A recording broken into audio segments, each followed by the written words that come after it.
Well, good afternoon, everybody, and welcome back to the Creator Series. We're here for another round of Season 8, and I can confirm this time we are actually the F1 Creator Series. No wild cards to tell you about this week. It's good old-fashioned F1 cars racing around a circuit. Alongside me is the wonderful Tom Wilkinson, also known as T-Dub. Tom, how you doing? I'm delighted that we've got Tom Squared back again. That's the biggest bonus of all of this. Yeah, back in F1 cars. Everyone that was slightly disappointed last week with the introduction of F2, you can rejoice. We're going back to our roots. And yeah, we get the first real indication of how our new rule sets, or the slight tweaks we've had to the way we're working at Creator Series, will improve the racing. We certainly do indeed. So yeah, we go back to a little bit of the traditional rules. Soft and medium tyres, completely acceptable for our drivers to be able to use. However, hard tyres completely banned from this season, which means if they do accidentally pit onto them, which I can guarantee probably will happen once or twice, they have up to 3 laps to pit off them, and of course they cannot finish on those hard tyres as well. So it really will lead to some interesting pit strategies. Expect to see a 2 or even maybe a 3-stop race here. Yeah, we could see some very aggressive tyre strategies. And I think that's what we've been missing. Traditionally, especially at Imola, you see a lot of one-stops, medium to hard. We had that quite a lot on F1 23 as well. So hopefully this just spices things up a little bit. I can't wait for somebody to start on the hard tyres accidentally, though. Yeah, it's going to be really interesting because you know how the game could be sometimes. If you're trying to adjust your tyre strategy, someone readies up out of nowhere. You can also sometimes be put on the wrong tyre, or well, maybe the right tyre, but you might not have saved the settings in which you wish to go forward with. But I can tell you what, on our grid today, we've got some fantastic drivers getting set up and ready to go. 6 reservists to step in front of some of our drivers, and we'll run you through them when we see them out in qualifying. But of course, we go back now to F1 cars. We're back to a full qualifying session, a full Grand Prix as well. How is that now going to readjust the mindset from what we saw last week out? I think it'll be nice for a lot of drivers. It'll be their bread and butter, really returning to what they've been used to, especially the guys that have been in all 8 seasons of the Creator Series. So a return to normality, if you will, around a track that I think could produce anything really with the way that the tyre strategies will work. Track limits could be interesting around this venue as well. We could be seeing a lot of penalties come the end of our 63-lap race. So hopefully we're in for a very nice reintroduction to these F1 24 cars. Certainly will do. I'm looking forward to seeing all the sparkling liveries going back around a circuit. But as you said, those track limits can be absolutely brutal at a track like Imola. Keep an eye, especially as we head through Piratella down towards Acqua Minerale and up towards Variante Alta. I think those are going to be the corners that will cause our drivers the most carnage, the most chaos, and potentially some unexpected moments going forwards. 100%. Variante Alta, that chicane, just as you start the final sector. I wonder if we'll see anyone do a Charles Leclerc from 2022, taking too much of those enormous sausage curbs on the apex of that chicane and piling it into the wall on the right-hand side. We'll have to wait and see. People will be pushing very hard, and it can get a little bit wobbly if you take too much of those curbs. It certainly can do. I wonder as well if we'll see any more team tactics like we saw last time out in Singapore, of course, famously in Fratic slowing down, causing a safety car so that his teammate Razin Chai could go on and win the race. He's not racing this afternoon, and Fratic still steps into the Ferrari though, and the Ferrari driver is joined with the reservist of Kryzix, getting ready to go racing. I think Hayden has made some preemptive statements to some other drivers. There may be carnage here in Imola, and well, let's see if he lives up to it. Yeah, that run down into what is technically turn 2, I imagine we'll probably get caught up by that once or twice, down into the Tamburello chicane, could be cars. You can get sort of 3 wide going down the straight, but there's a real pinch point coming into that chicane. Remember back to the sprint in real life, F1 22, with Daniel Ricciardo, Carlos Sainz, and then Valtteri Bottas piling into the back of those 2. So we could be seeing a few whoopsies as we go over those curves. I reckon we certainly will be. It's moments away until our drivers head into that qualifying session. I think we're just waiting for 1 or 2 more to get their way into the lobby to go racing. But yeah, I think we might see the Italian version of bowling. Last time we went racing here at Imola was all the way back in Season 6 or Season 5. You can cast your mind all the way back. I've written that down wrong in my notes twice. It was Season 5. It was the 3rd to last Grand Prix, and El Guri came out with the win from and getting the fastest lap of the Grand Prix as well. Some fantastic points going for himself. Can he replicate that here this afternoon? Yeah, and it was from 5th on the grid as well. And if you look at what we saw, Meraki, who was doing some challenges in that season as well, started towards the back. And Tom, who finished in 4th in that race, also started further down the path. So it does show we shouldn't be in for a processional event, which is, I think, the main thing we're looking forward to. Yeah, it will be fascinating. Alex Gillen, of course, got pole last time out. He's not here this afternoon, so it definitely opens the door for a new driver to be able to step in and take that away. Famously, though, Tim Murdoch and Mr. Dale both DNFing from the last race here at Imola, and I wonder if at least one of those might replicate and add to their stats. I'll leave you those of you at home to figure out which driver I might be on about. Dale actually had some pretty good pace though before he ended up retiring from the race, made it into Q3, so definitely somebody to watch because we've seen it, especially in qualifying sometimes, he can pull out some outstanding laps that get him right towards the sharp end.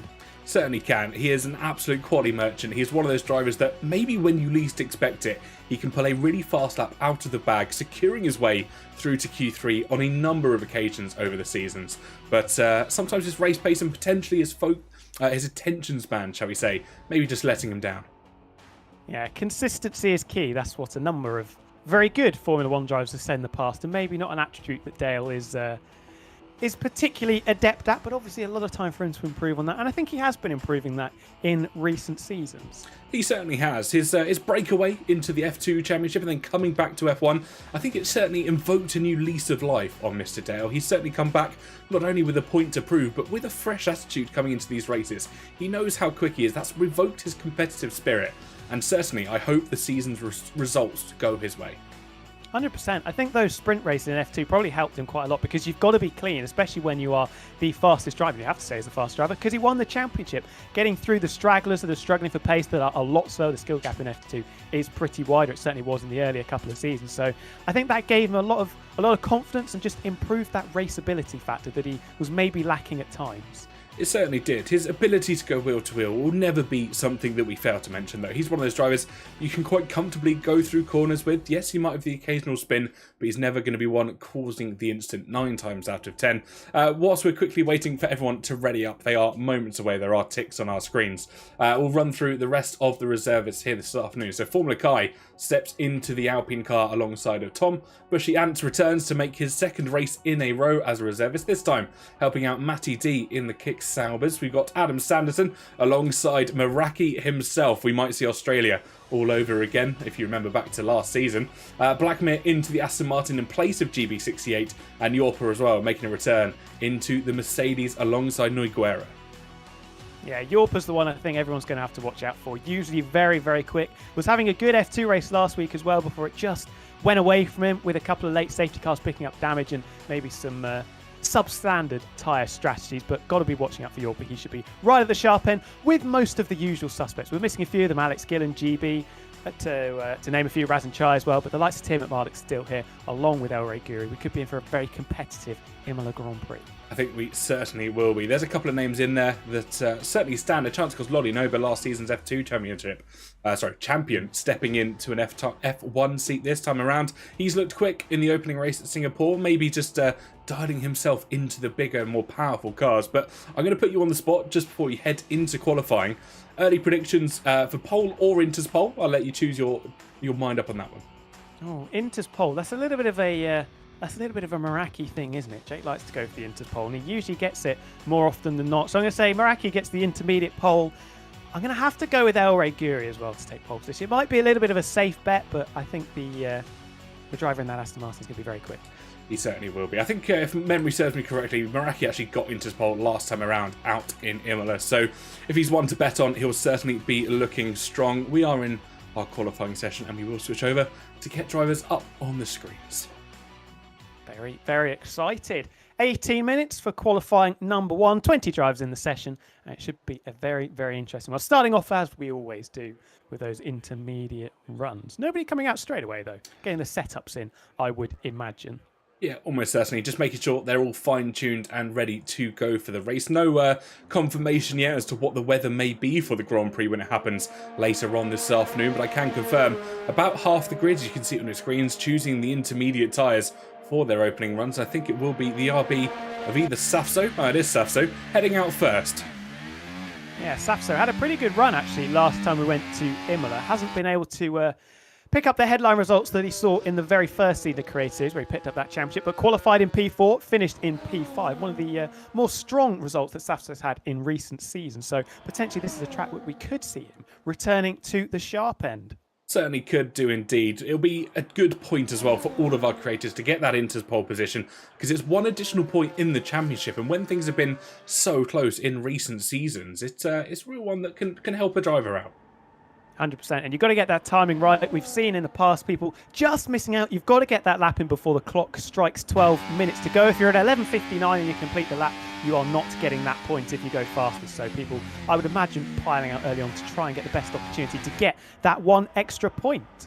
Yep, will be indeed. Tafso having a little bit of issues out of Minerale there as he crested the hill down in towards the penultimate chicane. Two left-handers, both Ravazza corners to contend with, just keeping that car stable.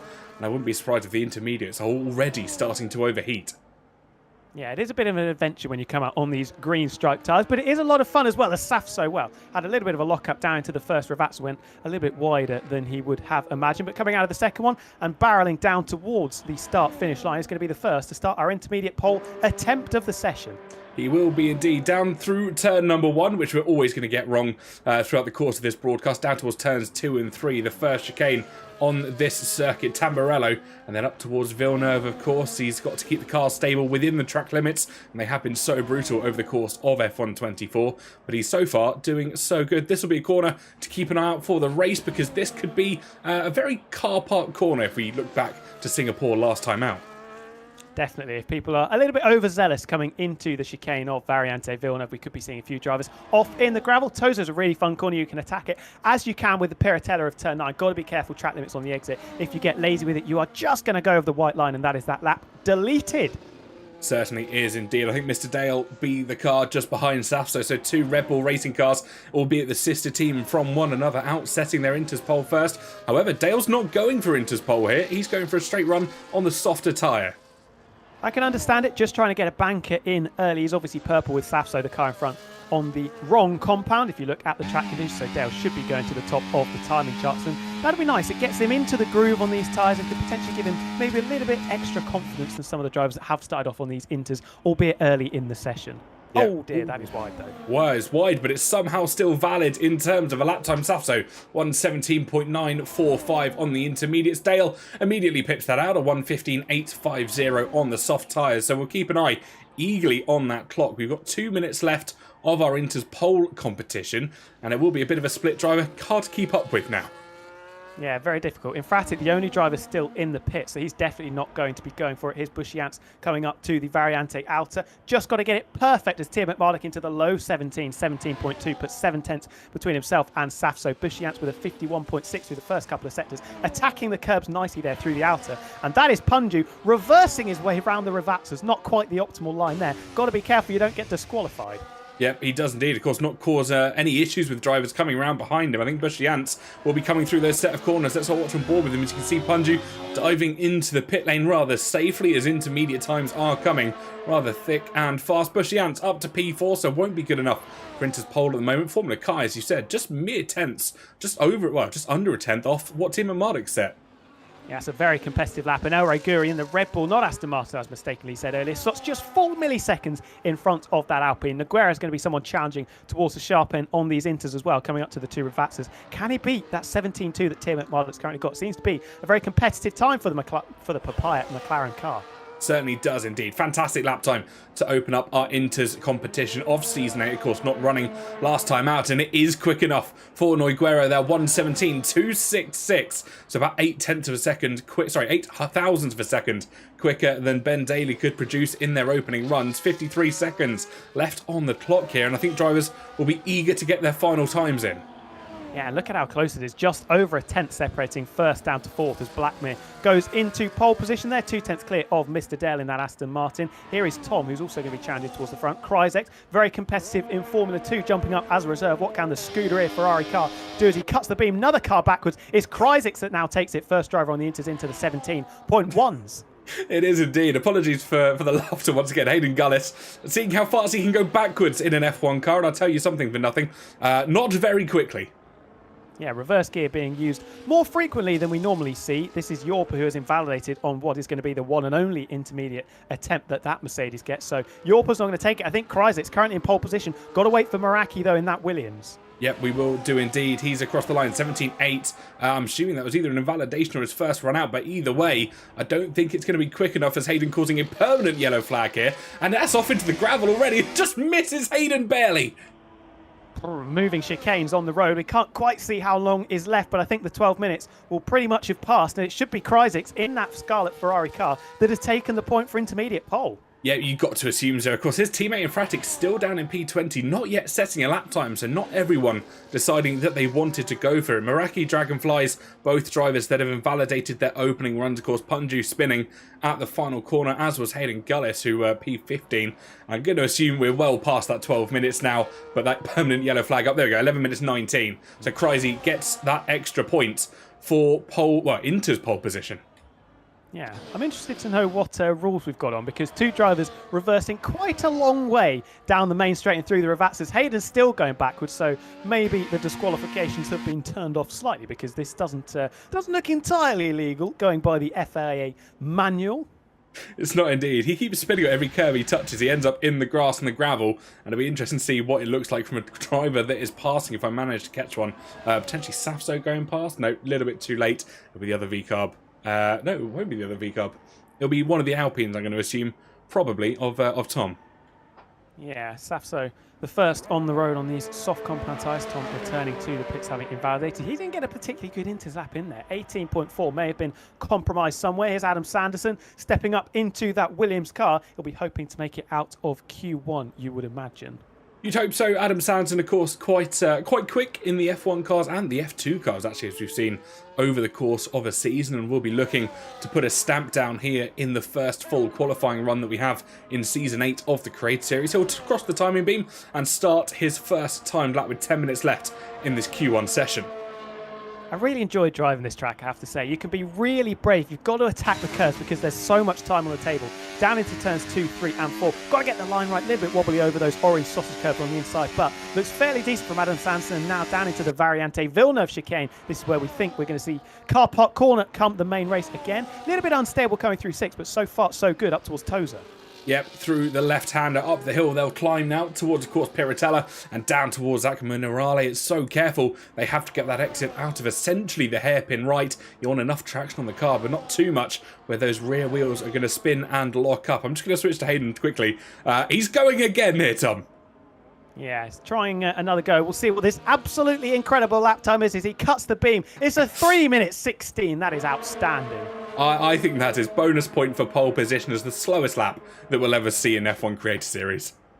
Adam Sanderson into the final sector now. Saw as he came through Piratella just before we cut away, he left a lot of track limit there before he went over to the white line. So a little bit of time on the table, you would imagine, through the Ravats as we go. Again, not playing with fire with those white lines on the exit. Will this be provisional pole for the Williams up to the line? Yes, by a couple of tenths. That is a 15.4. Fantastic lap from Adam Sanderson there. That's exactly what he would have wanted to put down. Matty D following him through. He's just starting their second timed lap, of course, 1:20.0 on the table at the moment. You have to assume that would have been an Inter's lap, and yes, it was indeed. There's going to be, that's Hayden almost causing Matty a few issues there as he nearly piled into the V-carb that's backwards, and then the Alpine coming through trying to give him a little bit of a bump into the wall there. He's got to be careful he doesn't hold up. I think that was a Mercedes coming through as well. Hayden, a little bit of a challenge for some of the drivers trying to set their times. Punju on an outlap will maybe give him a helping hand through the Villeneuve chicane. Yeah, moving roadblocks, we are definitely seeing in Imola as Punju rather careful. It's just a little love tap there between the McLaren and the V-carb, helping the V-carb through the twists and turns as the Alpine goes through. As Hayden gets a 5-place grid penalty for a collision with Punju, and I think maybe that was intended by Punju. I think this is quite literally Formula 1 cars kissing, isn't it, as we go through Toza there. Punju just giving a little bit of help as that is another penalty for Hayden Gullis. Lolinoba smashes the fast time of the session, though. 15.0 puts nearly 5/10 of a second between himself and Adam Sanderson. Yep, certainly does. Fantastic stuff from himself. Matty D has invalidated their second running here at the Imola circuit. He'll dive into the pit lane, hoping to get at least one more. Hayden Gullis getting disqualified from the session right at the end there, as I think he's had one too many pecks with Punju as Noiguera goes even faster, 7/10 to be exact. And now the challenge well and truly on here in Q1. Yeah, that's a big gauntlet laid down. I think the Guerra's probably going to be safe to make it through to the next part of qualifying. 14.3 is a serious time as your first main lap of the session, and I think he's going to be comfortable for the remainder of qualifying one as people come out for their second attempts. Most of them their first on the soft tyres, however, to try and make it into the top 15. Yep, one of those drivers being Aure Guri, of course, winning last time out here at Imola back in Season 5. He'll start his campaign to try and secure a spot in Q2. And with only a few minutes left on our qualifying clock, 6 minutes and 42 seconds to be precise, there's a few drivers that might be a little bit worried. Yorpa, Infratic, Dragonflies, Meraki, all of those drivers, including Punju actually, not setting lap times yet as Tom jumps up to P2. Yeah, just sneaks inside the 1 minute 15 barrier, 14.9. A couple of drivers seemingly happy to leave this quite late. Could put them under a little bit of pressure, but pressure makes diamonds. And for someone like Kryzex or Tiamat Marduk or Bushiance even, he's been away for a while, but is very, very speedy indeed. They're going to be leaving themselves a little bit of a challenge to do, but it's a challenge I imagine they will relish. I think they certainly will. As you saw on your screens just a couple of moments ago, Yorpa invalidating their first run on the softer tyres. They will have to go again. Punju, as he heads through Aqua Minerali, just keeping it barely within track limits, but it will be a valid time on the board at the moment. He's just got to pip out Matty D, a 120.0 of course, and he will secure, albeit safety at the moment, into the Q2 session with just over 5.5 minutes to go. What are we expecting the cutoff time to be? I reckon it's going to be around a 1:16 because a lot of drivers are still on their inters times.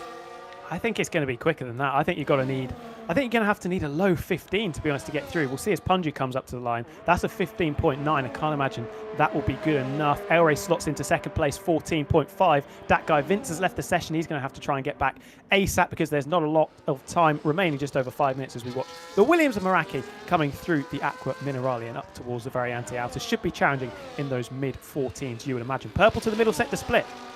Yep, take that with a pinch of salt, though. Not yet set a lap time on the board. Sometimes the game likes to throw a purple sector at us from time to time if a driver hasn't set a lap time yet. So it is looking quick for Meraki as he heads into both Ravatsas, two left-handers, to finish off the lap time. He will get the DRS wing open, of course, to get a little bit of straight line speed down towards the timing beam. And where's his first lap going to take him? It's a good P4 there. 1:14.957. Yeah, solid start. I wonder if he's going to give the McLaren of what I can only imagine is Tim McMahon behind. A little bit of a tow down towards the Variante Tamburello chicane. Here is Tim McMahon, the Australian in that Papaya McLaren, attacking those curbs nicely and up towards the Variante Villeneuve chicane. Will be looking to try a mountain assault on that time that has been set by Nogueira. He certainly will do indeed. No toe, of course, from the driver that stood in front of him. As actually we see a lot of dust kicked up from Meraki further back, but Tiamat Marduk, as he climbs out of Tosa up through 8 and through the left-hander of 9, is looking rather quick. What he's on at the moment, 1:17.2. We'll see where the sector split is as he climbs out of Aqua Minerali. I think Matt in the Twitch chat's put a fairly decent shout for the cutoff, 15.2. If you look at that, Infratic upwards would be safe. That could be a little bit of a scary moment for Tiamat Marduk as he invalidates there and is going to have to go again and leaving himself under a bit of pressure here. One shot to try and get this done. Over the line goes Dragonflies. That's a solid time, 15.0. Slots just ahead of his teammate Lolinova. Yeah, both Haskars there, 5th and 6th respectively, will be starting on the third row of the grid together if this was a short qualifying session, but it's not. At the moment, just securing that safety into Q2. We've got a Kick Sauber coming around the final corner. That's going to be Bushy Ants, who's 2 seconds up on his time, and that could be a good result. See him through into Q2. He's up, and it's good enough for P3.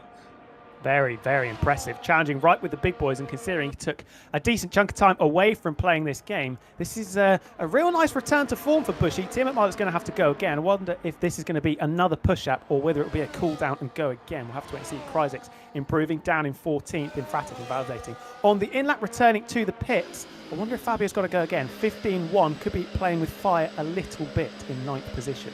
It's certainly going to be close for himself. Of course, top 15 go through to the next qualifying session. So sitting in P9, he's got a little bit of a buffer, but his drivers are still yet to actually get off their intermediate times. You can see about 3 or 4 intermediate 17s there as Kryze jumps up to P4 in the Ferrari. Haas will follow behind him into the pit lane. But watching Bob Safso, he's invalidated his run now. He's got 2.5 minutes, and I hope he's got enough fuel to go again.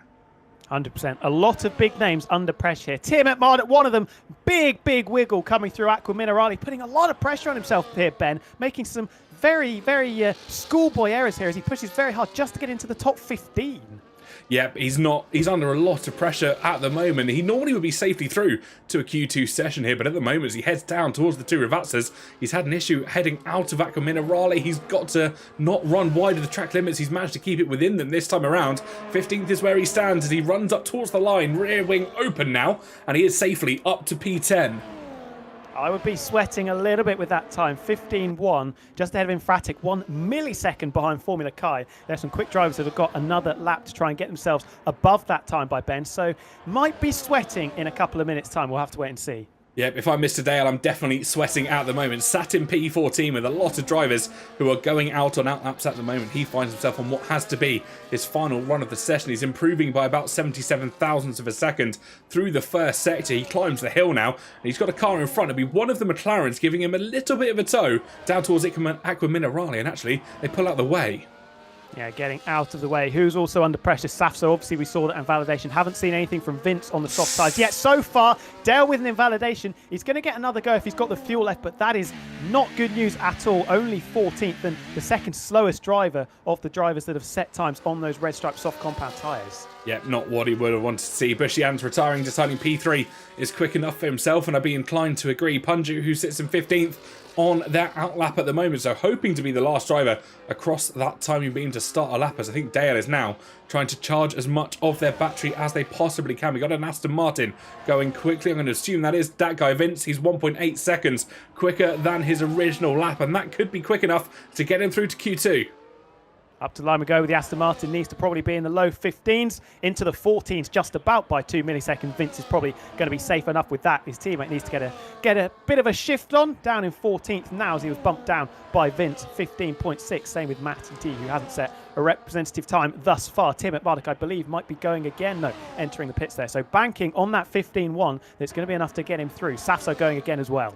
Yep, I think Infratic is looking to go again. He feels he's not safe down in P12 as Safso gets disqualified for being parked in a dangerous location, according to our thing here. So the V-Carb joining his teammate, actually, in the disqualification club as the checkered flag flies here in Imola. A lot of drivers will be eager to set their lap times. Yorpa will be next across the line, looking to improve on not a set lap. Down in P18, can he get safety? He's not only safety, it's the quickest lap of the session. By a mile as well, and that eliminates Mr. Dale out in 16th. 15.8 couldn't improve. Lolinoba doesn't improve. 1 millisecond slower than his personal best. Should be safe though. Here's Punju. He's up by a second, very close to running wide through the first Ravats. So got to be pulling gears to the line. His teammate Tim McMurdoch is at the moment safe in 12th. Can his Papaya teammate join him up to line? We go with Punju just about 14th. 15.2. Couple of drivers yet to come through though. It's going to be incredibly close amongst our drivers. Blackmere about 4.5 tenths quicker than his personal best. That would push him above Punju, but Punju has got 1 degree of safety, and it's an invalidation by Blackmere on the final corner. His teammate that guy Vince into the pit lane. Matty D will be next across the line. Where's he jumped to? His only P16. Punju and Adam Sanderson given a hair's breadth of safety here and through to Q2. Yeah, and Adam Sanderson and Punju saved courtesy of the two V-Carbs having some issues. Hayden Gullis getting disqualified. I think he was just having a bit of fun. But Safso disqualified for parking in a dangerous location. I don't remember seeing him stopped on the circuit. So an interesting one there. We may have to run that back. Yep, I definitely don't remember Safso being parked at any point during that run lap, but hey-ho, we've said the track limits can be a little bit finicky for some drivers here, and maybe the FIA saw something that we didn't hear in the commentary box. We're riding on board with Yorpa here, who set the fastest lap of the session. Everybody else heading into the pit lane as well, just to finish off this Q1 opening session. We'll run through the standings as soon as we possibly get them. I'm just going to double check no one's on a lap. Nope, it is just waiting on Infratic to head into his pit box. And there we go, Q1 finished for this afternoon. Big marker laid down there by Yorpa, 13.9, comfortably clear of the rest of the pack. Could be one of the favourites for pole position going into it. The 5 drivers we lose, though, the 2 V-Carbs, neither second time, both getting disqualified. I don't think we've seen that too often. We lost Mr. Dale as well in 18th. Matty D just about missing out with a last gasp effort, and Blackmere invalidating right at the very last, which probably would have seen Punju knocked out. But as Matt perfectly said there in the chat, he was absolutely on the nose. 15.200. Well done, sir. He was millisecond perfect there, and that is absolutely incredible. Not only was it a 15.2, it was a 15.2 dead for Punju there, securing his place through to Q2. So, Matt, I'm gonna throw the question out to you whilst you're in the chat. What's the cut-off time for Q3? Yeah, we've got the wizard Matt in chat. So whatever he says is going to be exactly that. He can predict the future. So I'm looking forward to seeing what the time is going to be. 14:09. We'll keep an eye on that until the end of Q2. But yeah, a lot of big names there. We're left with maybe sweaty palms coming over the line with those drivers. Tim McMardick in 12th, made a bit of a mess of his second flying lap, but did manage to scrape through. The same with Infratic, also on a 15.1. They're going to have to find a little bit more pace in this second session. Yeah, they certainly are. They'll be hoping that their setups are maybe a little more dialed in. They're focused on the track that ever so slightly bit more. But of course, now we're down to 15 drivers. There's less drivers on the track to be able to cause incidents with. We have no reversing virtual chicanes anymore, courtesy of Hayden Gullis heading off the circuit with that disqualification. But who knows what is in store for the next few minutes of action. Yeah, the menace that is Hayden Gullis has been removed. He's been extricated from the track, and we can go about our business seamlessly, you would imagine, with 15 minutes for everybody to set their time. It's going to be interesting to see what tyre strategies people go for. Obviously, with no hard compound tyres, you're going to have to use potentially 2 sets of soft tyres in the race if we do see a safety car. So potentially got to think about how many they can save in this session going into the race. Yeah, of course. There's no restart here, at least in the Creator Series, so they don't have that opportunity to reset their tyre allocation, so to speak, as Saf. So I think hops off for just a brief moment trying to sort his internet out. We saw him jumping around ever so slightly during that qualifying session, and I saw his ping was at about 1,000 milliseconds. So hopefully he'll be able to sort that before we get into a race scenario.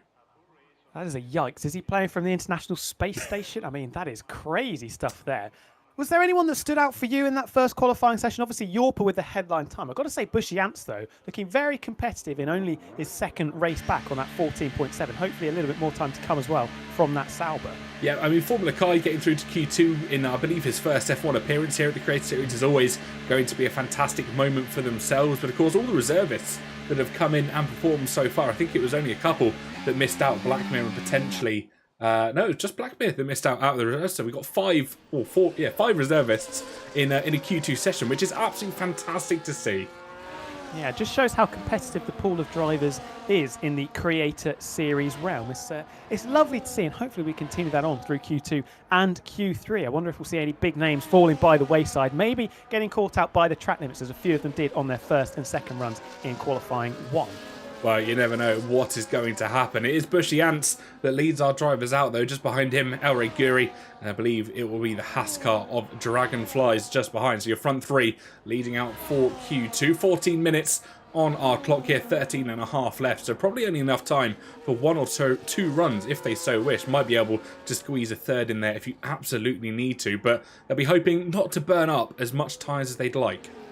Yeah, I imagine some of the top guys, the likes of El Rey Guri, Tim McMardick will do it. Yorpa probably as well will be using that set of tyres they used in Q1 to try and get through into Q3, which is where we could see some of those big names fall by the wayside. If they don't manage to get that optimal first lap in on the used tyres, they could be struggling a little bit come the end of this session. They certainly could be, and even in a race situation, because don't forget the hard tyre is completely outlawed, so they won't want to burn up too many sets of the soft tyre, because there is a potential they might be able to do 2 stints on a set of soft tyres later on in the Grand Prix. Of course, forbidding rain, because you never know what can happen in the Italian hills. But Bushy Ants leads us away into the opening chicane for this Q2 session, and 12 minutes left on the clock. Let's see how our times start to fall down.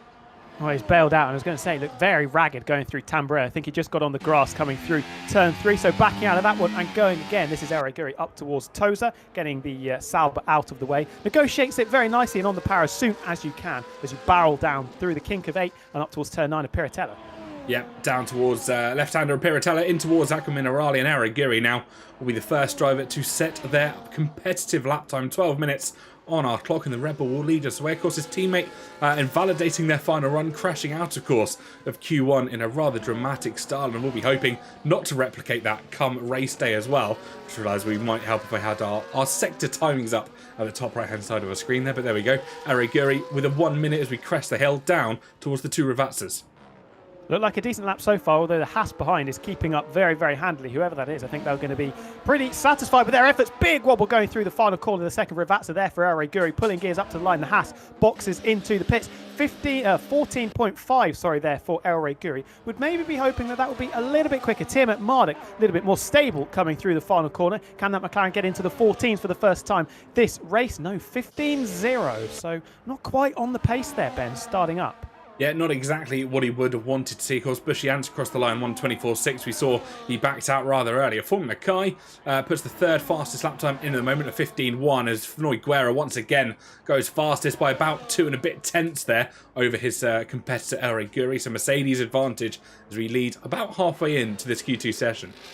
Yeah, and Noiguera, as he takes a trip across the very bumpy sausage curbs there, matching his Q1 time, I believe, there. So if that is on the same set of tyres, that is very, very impressive pace indeed from the Silver Arrow. Here's that guy Vince in that beautiful British Racing Green Aston Martin. Neat and tidy round the final corner. Up to the line we go. Short run, of course, DRS flap open. That is another 15.0 slots just in between Tim Marduk and Adam Sands, who's jumped up into 5th place there. Yorpa critically invalidating on the first flying lap. Going to have to go again. Yep, he certainly will do indeed. I believe Meraki. Nope, it won't be Meraki. It will be the Alpine of Tom coming around the final corner. He's invalidated and will also head into the pit lane. In Fratic, another driver that kind of scrapes their way through in towards this Q2 session, finds himself without a lap time, but heads up through Tosa down towards Piratella. And I think he's got a car that stands just in front of him, potentially one of the Alpines, but he is charging potentially a double out lap here for Infratic. And a very good second lap from Bushians as well. Jumped up into third on a 14.7, matching his Q1 time as well. So competitive stuff again from the Sauber. Yep, if they can look this competitive in the early stages, as Meraki goes across up to P4 for the Williams racing car. And at the moment, everyone looking rather competitive in Q2. You have to wonder who's gone out on used tyres and who's gone out on a fresh set. Well, I can only imagine Ben definitely is on those used tyres. And you have to remember, he did a lot of laps at the end of Q1 because he invalidated on his first run. So that's going to be his third lap, I believe, on that set of tyres, which can probably explain the pace deficit between himself and Nogueira. And Fratic didn't have the best of first runs. He's going to be going again. Adam Sanson going for another run as well because he's got a beautiful slipstream through the kink of turn 1 from that Scuderia Ferrari in front. He certainly did, down towards 2, 3 and 4 as well, and he's still getting that toe from Infratic or Dirty Air, having a minimal effect in F1 24 as Yorpa goes fastest once again, and this time again 3.5 tenths clear of Noiguera. Is there any stopping this Mercedes man this afternoon? Yeah, what year is it? Is it 2014, everybody? Mercedes 1-2 with the Red Bull slotting in behind. But that's some serious pace from Yorpa, and he wasn't even quicker than his Q1 attempt, so we could be seeing a mid-13 potentially by the time we get to Q3. That is, like I said, serious pace. Certainly is indeed. Watching as Kreisy just starts their timed lap here this afternoon. Adam Sanderson just heading up towards... Sorry, just out of Aqua Minerale. Got my corners confused there. He's still getting a toe from Infratic. He's following this Ferrari, and he's not been able to shake him yet, but it is an invalidation. Oh, he's made a mess of it. I don't mean for this to be any negative towards Adam Sanson, but I think getting a big slipstream around the lap was probably his best chance of getting into Q3. So now that he's made a mess of it, he's going to have to return to the pits and try and find it somewhere else in the lap. Dragonflies in the first Haas going through toes. Looked a little bit unstable there over the curbs. Here's Infratic in the Ferrari, just slots into 10th place. Doesn't beat his Q1 time. It's a 15.3. Certainly going to have to go again to try and find a little bit more pace. Got to be, I think as Matt said earlier, that's a little bit unstable from Dragonflies. Got to be in the high 14s. I think we certainly will do. Of course, 4 drivers yet to set a lap time. It is a purple sector 2 for Dragonflies there. Take that with a little pinch of salt. Of course, not setting a lap time here yet. So sometimes a little bit of a funky reading when that colour purple appears on our track map. But interesting, I wonder why Tom hasn't set a lap time yet. Down in P15, they're on their outlap. We're about halfway through the session already. And that Alpine is usually one of our first runners out. Yeah, I believe he invalidated on his first attempt. Dragonflies up to the line, slots into 6th place there, just inside the 115 barrier. And then Kreisy pushes him down a further place into 7th. Punji with a 15.3. That is not going to be enough to get him inside the top 10. Going to have to go again. But Kreisy putting in some good laps throughout this qualifying session. But yeah, Tom, I think he invalidated there. And we're seeing the pain of invalidating when you're trying to save soft compound tyres, just putting unnecessary mileage on these tyres that you could potentially need in this race as Meraki decides he's going to bank on a 14.7, retiring in the pits with 7 minutes to go. Yep, very, very confident is Meraki at the moment, or realising he might want to save a set of tyres for the Grand Prix. I think either way, that retirement is well planned from the Williams driver. Infratic diving into the pit lane after cutting all of the final chicane through Variante Alta, so deciding that turns 14 and 15 of this circuit are completely optional in this qualifying session. Absolutely. Creating his own racing lines, one could say, as Fabio returns to the pits and will need to try and find a bit more pace on what you can only imagine will be a new set of tyres as he tries to get himself into the top 10. Here is Tom again. Got a Mercedes in front of him. Shouldn't put him off too much as we go through the Villeneuve chicane. A little bit wide potentially on the run-up towards Tosa now. 24 flat first sector. Fairly competitive from that Alpine. Yep, so far so good. Of course, the Mercedes that stands in front of him, I'm going to assume that's Nogueira, his teammate Jorpa still in the pit lane, and Nogueira actually on a fast lap himself. So this tow that Tom has managed to create for himself in a story tale fashion will really start to help him out in the latter stages of this lap. Let's see where the split is for Nogueira as they come down. He's, half a second quicker than his previous attempt. That's got to be new tyres. I'm surprised he's going again. I would have said that he'd be safe. Well, Formula Kai smashes in a 14.3. That's going to upset the apple cart and could potentially put eyes on stalks for some of the big names that need to get a competitive time in. That is very impressive pace. I think Nogueira might be about to go right to the very top here, though. Yep, certainly will be if he's kept up his Sector 2 pace across the timing beam, and it is a quicker lap, 7/10 quicker than his previous asking as a 13.6 for the Mercedes man, and that puts both Mercedes about 4/10 clear of anybody else in the competition. Nogueira is not only 8/10 clear of P3 of anyone beating him, but he's probably about a second clear of the Q3 drop zone. Yeah, he's definitely safe with that. Tom making a mess of it for the second time in this session, invalidating. Still down in 15th, no time on the board. Tim McMurdoch going again. And I think that lap from Formula Kai has just woken a few people up there. That is very competitive from that Alpine. Yep, I think a few drivers will start to get worried here. Of course, the early competitors that went out for their first runs. We see a Ferrari heading out of the pit lane. I'm going to assume that's Infratic, deciding to go for another run with 5 minutes left in this qualifying session. His teammate Crazy will actually be heading out as well, if you can see the track map at the bottom right hand side of your screens. That was totally committed there from Ben through the first couple of chicanes. 24.0, similar to what Tom managed, a couple of tenths up on his personal best so far. Yep, so far so good. Through Piratella will go the tight left-hander, little dab on the brakes, downshift. You get the car nice and rotated as you dive down towards Acqua Minerale, and this is the corner that can really make or break your laps. 100%. Dancing over the curves as we come up towards the Variante Outer. Is he going to continue to find time? You would imagine. Lost actually a 10th in that middle sector. So Ben, as he locks up into the outer chicane as well. Ben's under some serious pressure here. He is indeed. He's got two more corners essentially to contend with, the two left-handed Ravazza corners. And interesting to note, Meraki, who retired in P5, is actually all the way down to P6 now. So dropped a position in about a minute's time. I think as drivers continue to come across that timing beam, he'll drop ever more. Timo Mardik across the line. Can he improve? He does, but it's not enough to move up a position. Trouble, big trouble that. 14.9, I think he could be in serious danger. Improves his time, but not his position, stays in 9th place. And Vince, you can see there, already a couple of tenths up. That could push that McLaren down to 10th already. It certainly could. It's going to be interesting because Timo Mardik, usually one of those drivers that you can contend with to get through to a Q3 session. But this time around, it's not looking for certain for the Aussie man. He finds himself, as you said, in P9. That guy Vince just behind him, who will be finishing up a lap in the next couple of moments. He's about 3.5 tenths quicker than his previous run, so we'll be jumping probably up to round about P7. Yeah, important lap for Vince. Under pressure on that 15.0. Probably new tyres. Very close to exceeding track limits through the second Ravazza. Up to line we go. We cut it, and it is a 14.4 competitive from Vince as he jumps into the top 5. Tim McMurdoch down to 10th. Now staring down the barrel of a potential Q2 exit. Yep, Eric Guri actually went for a lap last time around. He was convinced that he wanted that Q3 or P3 back from Formula Kai, so went for another spin here at Imola and did pip out Formula Kai for that P3 spot. But it's interesting that a lot of these top drivers are going for another lap time when they don't necessarily need to. Yeah, I think they're just trying to get themselves in the groove. Fabio not in the groove there, outside the track limits, and that could be his qualifying session over. Does he return to the pits in that Ferrari? Yes, he does. 12th at the moment on a 15.3. Could be in some trouble as well. Here's Adam Sanderson, 11th at the moment, as Matt said earlier on.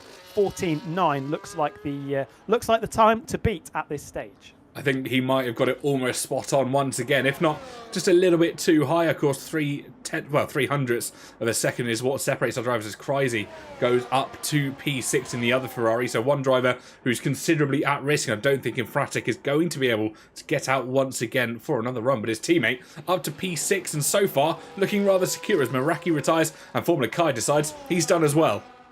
Yeah, Meraki has been shuffled down into 8th place, but is 4 tenths ahead of his teammate at the moment, Adam Sanson, who is the first driver sat outside the top 10 places. Tom, third time's a charm. He'll be hoping as we come through the Piratella, not troubling the white line in the exit. Just got to try and bank this time and get inside the top 10.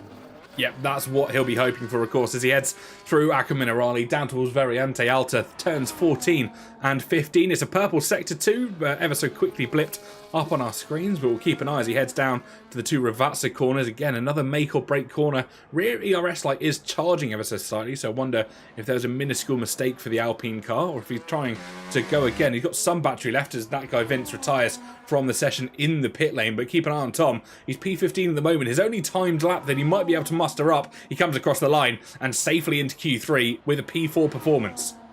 Important stuff under pressure, and it kicks Tim at Malik outside the top 10, and that McLaren has come out once again, so Ben is trying to get into the top 10. He's currently 6 thousandths shy of Dragonflies. Meraki's been pushed down into 9th place with that as well, so Ben is going to be going for it. He's got to find a bonsai lap in the remaining 56 seconds of this session, though.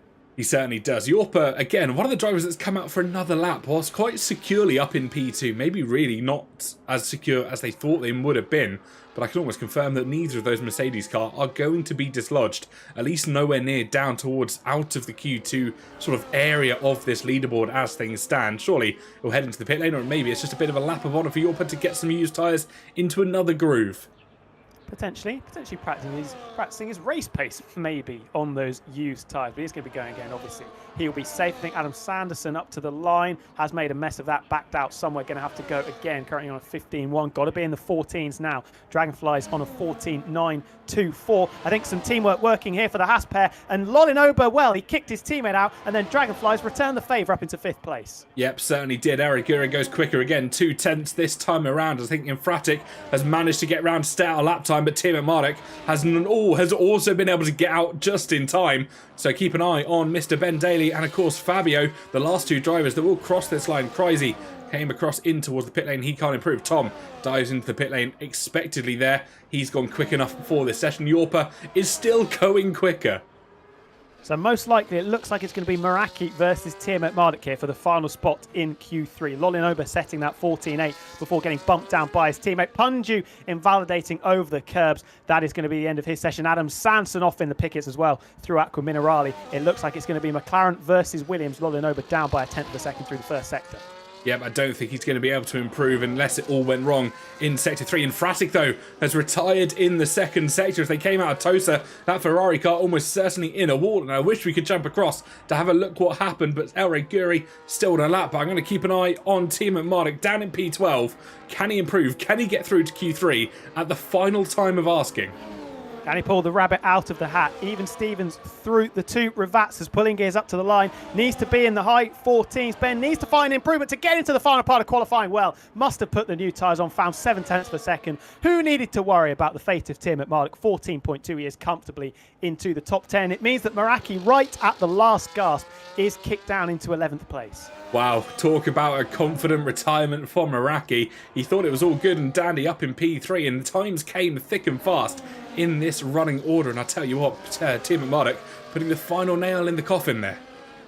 Yeah, I don't think Meraki will be too disappointed with that. P11 with a new set of soft tyres, a couple of new sets of soft tyres in his back pocket. I don't think he'll be too disappointed by that. But good luck by Ben there at the end under some severe pressure.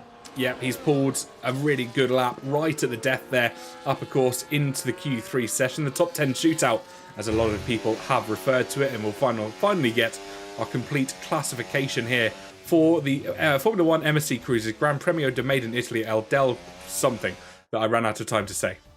Imagine the Scrabble points you would get with that. That is quite an intense name, isn't it? 2 Mercedes at the front once again as we try and relive 2014. Noguera from Yorpa swapping over from Yorpa, then Noguera in Q1, then Tiamat Marduk putting in a late lap to go 3rd fastest. El Guri and Tom completing our top 10. Meraki and Lolinoba just missing out, and then 3 drivers that failed to get into the 14s. Adam Sanson, Infratic and Punju. Yep, unfortunate stuff for those bottom 5 drivers. I think that knocks out at least 1 reservist. Adam Sanderson not making it through. On the other hand, Formula Kai, Crazy, I think Yorpa, and of course Bushy Ants all making it through to the top 10 shootout. So 40% of this top 10 shootout is reservists. Absolutely. That should be very, very interesting. Some unfamiliar names in there to contend with. Matt has made me look like a bit of an idiot there by reminding me that names not allowed in Scrabble. So, yeah, take that back. I do apologise for my incompetence and limited Scrabble knowledge. Wow, it's raining. That was unexpected. Who saw this coming? I certainly did not. And I don't think a few of our drivers will have done either. So the question will be, what tyres are going to be put on? We'll keep an eye, because I think everyone, of course, naturally starts on softs. Is he going to be quick enough to still run on softs if the track hasn't been too doused in water? I think a lot of drivers are confirming that to be the case. Well, we can see the sun still poking through the sky. The rain is coming down. It's very fine rain, so at this stage, people going out on the soft tyres. But this could be a one-shot qualifying session if the rain continues to deteriorate through this 11-minute session. Yeah, well, we'll keep an eye on lap times, of course. That'll be the crucial talking point here. Because if, Dragonfly's already sliding through the opening chicane through Tamburello. And at the moment, that Haskart will lead the pack through. He's going to experience the worst of it as it stands on the circuit at the moment. It's not looking too waterlogged. There's no puddles appearing on the circuit for now. But those tyres will not be performing as well as they would have liked.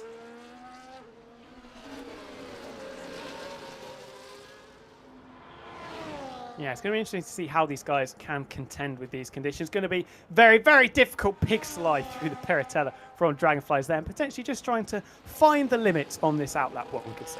Yeah, drifting his way through Acca Minerale as well, and those rear tyres not being able to get as much grip on this circuit as they would have liked. The rain continuing to fall, and Dragonflies deciding that turns 14 and 15 once again optional for some of our drivers. Bushy Ants equally deciding that is not the case. I wonder if they're all going to bail on a soft run here and go in for an set of intermediates. Tom, one of the other drivers, the other Alpine, a Formula Kai, deciding to do the same.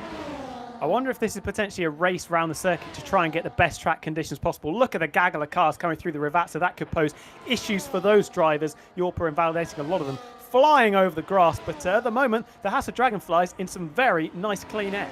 Yep, so far he's managed to get out just ahead of a few drivers. That little corner cut might have just saved him. Of course, rules relaxed here in Season 8 of the Creator Series, so I'm going to assume that was potentially allowed for qualifying. He's managed to get the run in whilst the rain continues to fall. And let's keep an eye on Dragonflies and see what he can pull out of his hat as he heads into Tosa with the Revens starting to open.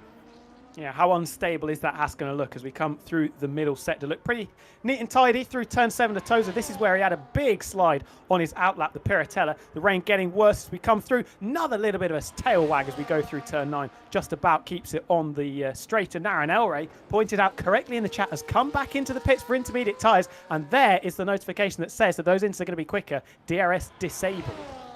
Yep, the question will be, how much quicker will it have been to enable that DRS down the start and finish straight? That's the only opportunity they get pretty much on the circuit until they find themselves round about here. So it might not have added too much benefit. There'll be a lot of straight line speed, but the questioning will be, how much cornering ability are they losing with these soft tyres? And will they even complete the laps? But I think they've gone too far. They're in too deep, but I don't think many will pit.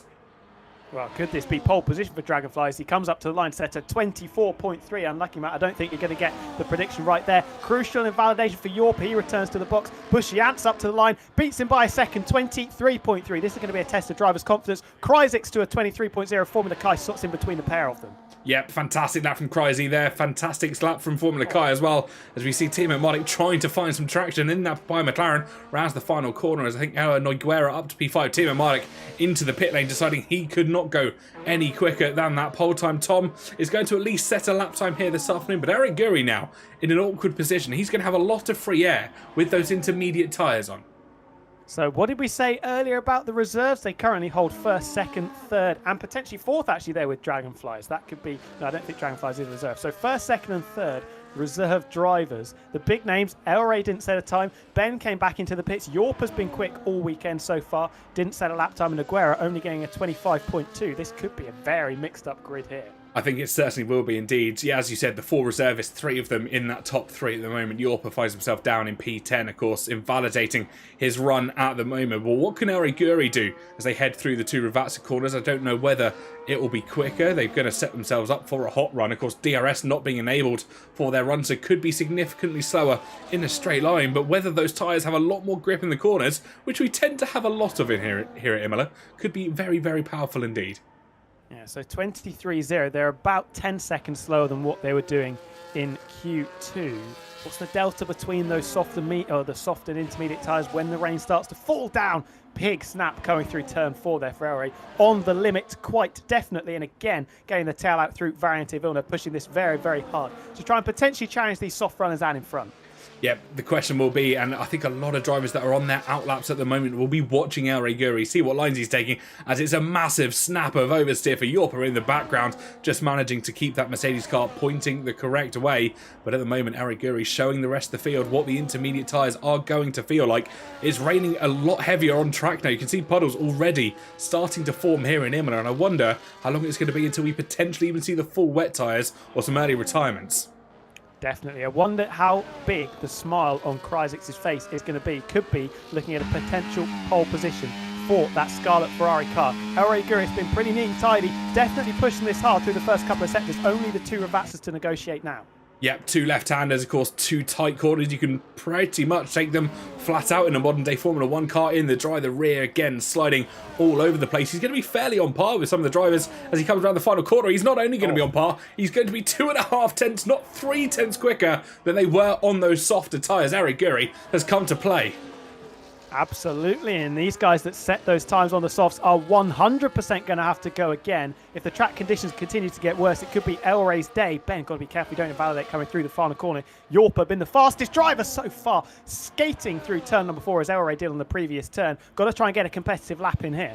Yeah, I think as the rain continues to fall heavier and heavier, the intermediates are only going to have so much useful life left in them. It's another slide for Jorpa, their rear end kicking out as we've got yellow flags in the first sector. A bit of a train all amongst each other. Bush-Yance leading. I'm going to assume that's Tom or Formula Kai just in the rear of that 4-car train through. Piratella we go. That car sliding all over the place. We might as well call this Formula Drift at this point. Skating over the curbs. That was a beautiful shot off that Silver Arrow, flying through the Piratella. A little bit neater through Aqua Minerale and going to be pulling gears up towards the Variante outer. Could still potentially get a good qualifying position here, Jorpa, if he can keep it on the straight and narrow. Yeah, that'll be the question. 2 corners to contend with now. Dab on the brakes for himself, and at the moment I think the time looking rather competitive. He crests the hill down towards the 2 Ravazzas, turns 17 and 18 to finish off his lap. I'll have the little kink of 19, just keeping it within the track limits, and this is absolutely vital again. Just keeping it along the right side of those white lines to run up towards the timing beam. And where can he put the car? It's an invalidation. Invalidated. Where did he invalidate? It was that corner. It was the little patch of the green on the inside that he must have taken too much of in the game. Taking that lap time away from it would have put him, I believe, in 4th place there. Tiermat Marlick trying not to do the same in the McLaren, getting very close to the track limits. He jumps up into 3rd. Yep, he does indeed. Few drivers now coming across the line. Kai, Bush-Yance, and I believe as well, that'll be the Aston Martin of that guy Vince, I'm going to assume, just starting out a lap time. And Bush-Yance is not standing on ceremony here. He's deciding to get past that Aston Martin already. I think that guy Vince might have just backed off. Yeah, everything to play for here. The track conditions seemingly not getting too much worse, with Tiermat Marlick and Jorpa both setting competitive lap times despite the invalidation for the Silver Arrow, as Bush-Yance skating over the curbs, this time through Variante Villeneuve, pushing very, very hard, but he's down by 4 tenths of a second. Yeah, not what he would have wanted to see as we approach the last few moments of this qualifying session. 3.5 minutes left on the timing man's clock up towards Piratella, the tight left-hander. This can go very, very wrong for our drivers. Rear end kicking out again as our drivers really try to put as much power down on these cars as the tyres are going to be able to handle. This is where we get to see the best of the drivers in Creator Series. That might be a perfect example of the commentator's curse, as Bush-Yance just going over the white lines. Dragonflies has retired. I think that might be in the pits. Formula Kai not improving either. But yeah, this is the time where you get to put your skills on show. Difficult conditions, legendary track, and just going all... I forgot my words. Going pedal to the metal on this final lap in the session. Certainly will be. The question will be who's going to come out on top at the end of it. It looks like Tiermat Marlick potentially taking a second warm-up lap after a mistake. Kryzy just further behind as well. He's going to decide to cut the chicane to maybe get one more run in. Tom down in P8 at the moment. He's invalidated as well. That guy Vince could be the only driver. He's going to put a 1:30 on the board, but I'm fairly sure he backed out early in that lap, so he's got one more run in him with 2.5 minutes left on our clock. I wonder how the Mercedes drivers are feeling. This could be a situation similar to what we saw in real life, Singapore 2024. The Ferraris looking extremely competitive, but then due to some circumstances that were out of their control, not necessarily Carlos Sainz dropping it in the final corner, ending up at the back of the pack in Q3. We're seeing something similar here. Jorpa still yet to get a time on the board. Nogueira only 7th at the moment. Yeah, not ideal for the two Mercedes cars. Little bit of a correction there for that guy Vince as well as he heads through Tosa corner up the hill. He climbs, trying to improve on P9, but I think the rain has caused carnage for a few of our drivers. The intermediates were ever so slightly quicker for a percentage of this run, and we can have a see exactly who was quicker on what tyre, and Kreisig actually set their fastest lap on a set of softs still. Absolutely, yeah. It looks like it's going to be Elray from Kreisig and Tim at Malakar top three, unless someone can pull quite the rabbit out of the hat. That Vince is improving, but I don't think he's going to find enough time in this final sector as the rain continues to fall to really challenge those top three at the moment. Formula Kai, got to give it to him though. 23.1 on the soft compound tyres has been incredibly impressive throughout this qualifying session. If he gets P4, I think that's highly deserved. Very, very much so, and all the reservists have been good so far in this qualifying. Kreisig, Kai, Bushy, Ant as well, those three, all of the drivers, and of course Jorpa, who's on their final out lap, hoping the track has had some degradation to it, as that goes up to P7, but that's all he's going to be able to improve to. Tiamat Mardik was improving by 0.2 of a second, but he's invalidated his run. Can Kreisig go quicker at all as they run up towards the line? It's not going to be a pit lane entry for themselves. They all come across the line. Is it any quicker? It is, but it's not enough for pole position at the moment. Eric Guri still holding the crown.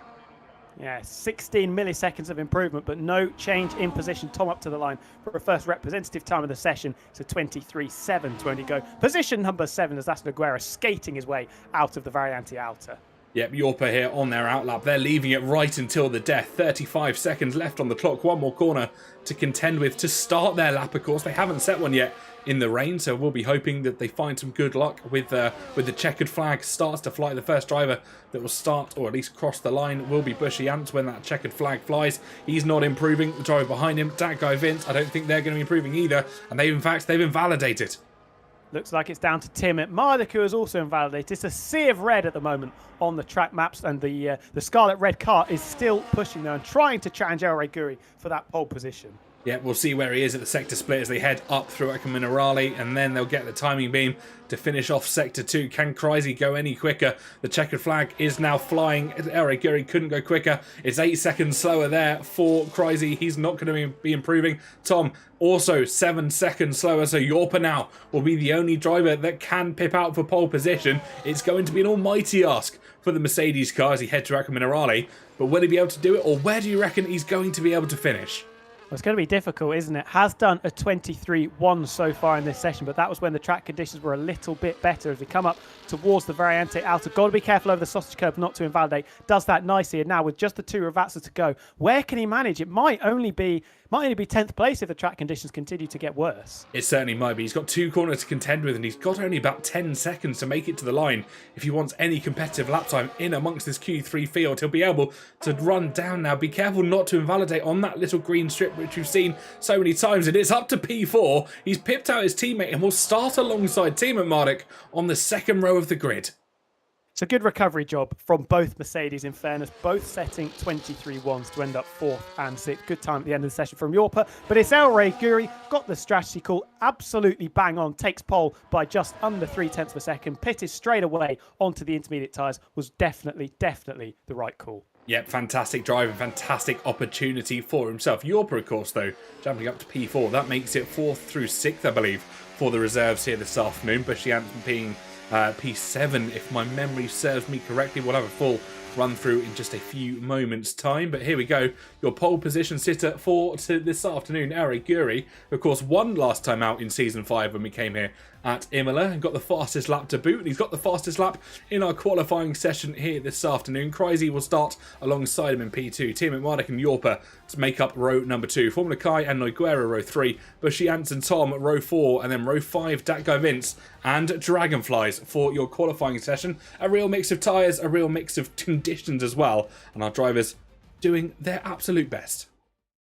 Starting as he means to go on, you could say, for the reigning champion. Excellent start to this evening's action. I think Eric will be very happy with his work, and with the 500 IQ play there, pitting on his first lap, or his out lap even, to get rid of those soft compound tyres, put on the correct compound. He'll be very pleased with his work. Yep, very much so, and I think an added benefit of that, he's almost saved a set of the softer tyres, because on our screen, or at least on my screen, it's looking very sunny for this Grand Prix. We'll switch over just so people can have a look and see what the conditions are like in Imola already, and that is a very blue sky for some of our drivers. beautiful day, it has to be said. And those drivers that do have extra sets of soft compound tyres will be licking their lips at the prospect of a fully dry race. This is where we get to see for the very first time what the strategies are going to be. No hard tyres, remember. If you put the hard tyres on, you've got to get rid of them within 3 laps. It's effectively a drive-through penalty for our drivers. Who's going to start on the softs? Who's going to go for the mediums? How many stops are we going to see? Everything's up in the air at the moment. I'm very, very excited for this. It certainly is. Everything in the engineering books is up in the air. The strategies that they've spent season upon season developing here for Imola that includes the hard tyre completely out of the window. It's going to be maybe a little bit of a rash dash situation. They don't know what's going to happen when a safety car comes out. What tyres are they going to pit onto? Will muscle memory take over and automatically put them on the hard tyre and cause that extra pit stop to remove them? Yeah, and this could be a track where we see a couple of safety cars because we've got a couple of pinch points, especially on lap number 1 with the Variante Tamburello chicane and through Villeneuve. And if anyone tries an ambitious move up the inside of Tozer at any point, you're going to be ploughing into the wall on the right-hand side. So definitely potential for some yellow flags. Yep, certainly are. And Formation Lap is back on here in the Creator Series, and Hayden Gullis immediately pulling to the right-hand side, deciding he's not going to stand on ceremony and let everybody take it at their own pace, thinking it might be potentially a race start. And he's up towards, well, he's P1 here as we head into the turns 2, 3 and 4. That V-carb driver, for once, facing the right way here at Imola. And for once, he will be leading the pack, controlling the pace. Yeah, I'm fairly sure that'll be the one and only time Hayden Gullis finds himself in first place here. Maybe playing the safety car game. He acts as a safety car, going to back everybody up and give a few people some sweaty palms as they could get potentially very close together. As I say, that Lolin Ober and Punju may have got a little bit too close together, trying to get into each other's cars, and potentially the same for Dale and Matty as well. 4 drivers already invalidated. Those tyres are going to be very, very cold. They will be ice cold, and Hayden slowing everybody down as they head in towards Toaster, trying to get some heat into their own tyres, of course, and everyone behind him, he's had a spin though. Oh no, Hayden Gullis facing the wrong way on the formation lap. Yeah, I thought he got a tag from the Alpine there. I think it was Formula Car. He did so well in qualifying to get into P5. Now going to be starting with ice-cold tyres, and Hayden Gullis once again being a bit of a menace to some of his competitors.